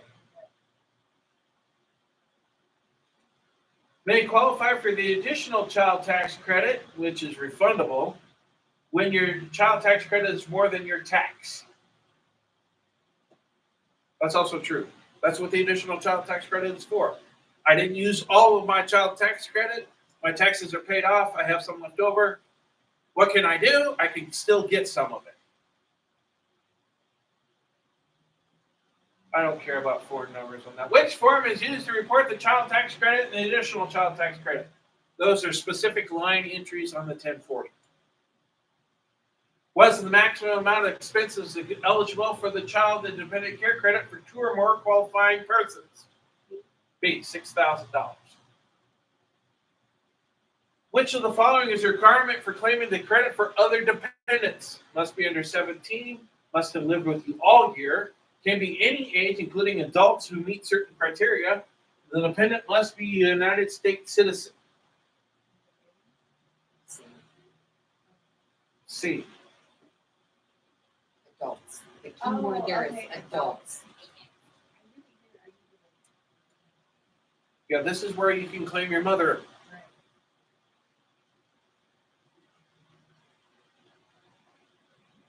What is the age limit for a child to qualify for the child tax credit? Under 17, under 19, under 24.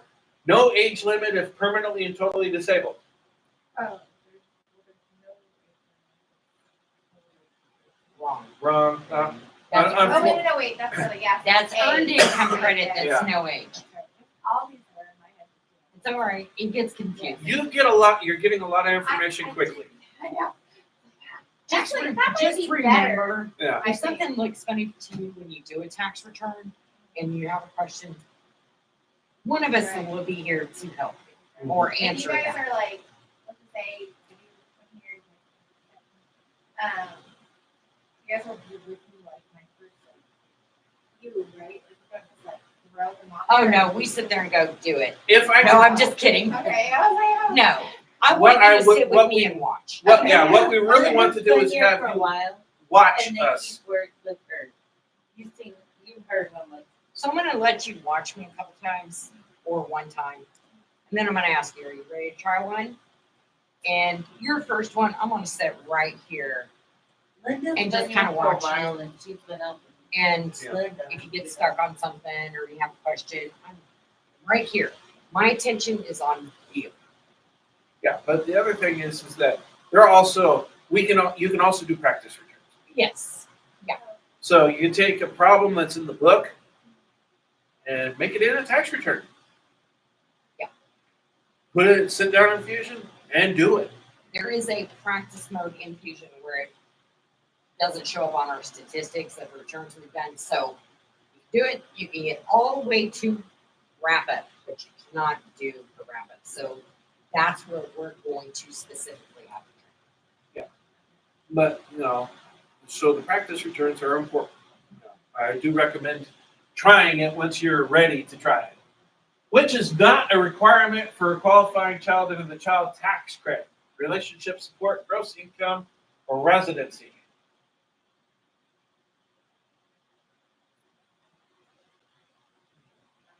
Yeah. Gross income. Yeah. That goes back to the qualifying child specifically. I don't care how much money the child makes. The question is, how much was spent and who spent it? As long as mom and dad are spending the most, that's all that matters.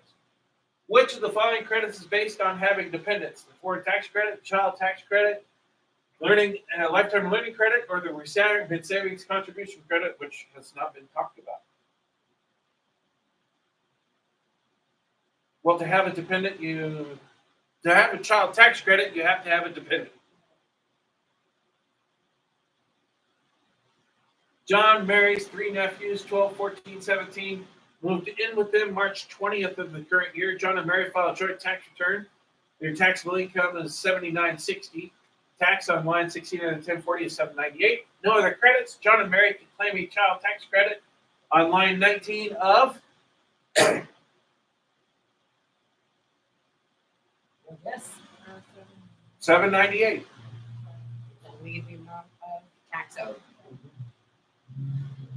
What is the most John and Mary can claim on the additional child tax credit? Well, I'll just help you out on Yeah, that. because who wants to do the damn math? $3,200.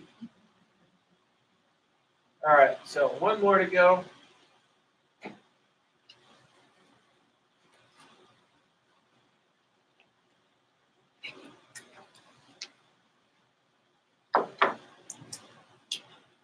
What is the maximum amount of American Opportunity Credit per eligible student per year? Yep, 2,500. What must the student provide in order to claim the American Opportunity Credit? Proof of graduation, a 1098-T, transcript showing full-time employment or enrollment, a recommendation letter from a professor. Yeah, you need a 1098. You really need it. How does the modified adjusted gross income affect the eligibility for education credits? Higher adjusted gross income increases the amount of credits, does not affect it. Lower may qualify for more substantial credits, while higher may phase out. The adjusted gross income only affects eligibility for student loans, not credits. See. What is the income phase-out range for a single filer on lifetime learning?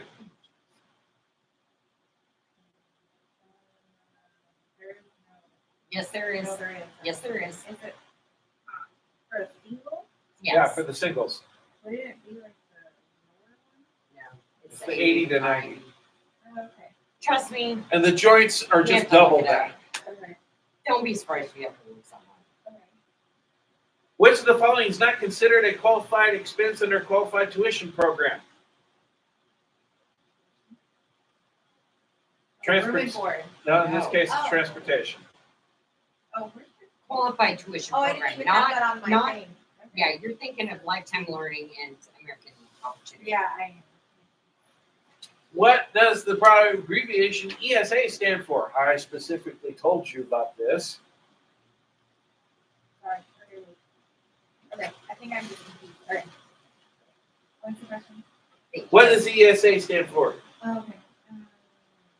Education savings. Yes. Which IRS form is used to claim the American Opportunity Credit and the Lifetime Learning Credit? Well, I'm not worried about that so much. 8863. Yeah, because I can't tell you how many times I forget a form number and turn around and ask somebody else that works here and go, oh, what form we use for? Well, and the other part of this is as the tax preparer working on the software, I don't directly use the form. What I'm using the popular form is the 1098-T. That's what I need to know. And there's a question that says, do you have any college expenses or whatever, and you click yes, and it automatically gives you that form. Yeah. The form to start answering that.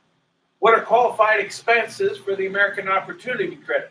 Tuition, room and board, tuition required enrollment fees and course materials needed for a course of study, tuition and transportation, tuition, health fees, and athletic fees. Yeah, like we said, when in doubt, go for the worrier one. Which of the following is a refundable education credit? Lifetime Learning, American Opportunity, partially, tuition and fees deduction, Coverdale ESA distributions. It's B. The partially was kind of a giveaway. Yeah. I kind of underline stuff. Yeah. That way To help I'll you. like look back and remember that I have to, that word.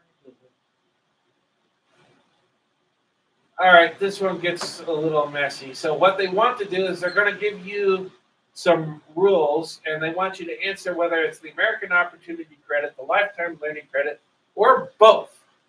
The credit amount is up to $2,000 per return. That's for the Lifetime Learning Credit. It's one $10,000 pool at 20% for a $2,000 credit. So it's the LLC. Cannot claim the credit if claimed as a dependent on another's return. That's both.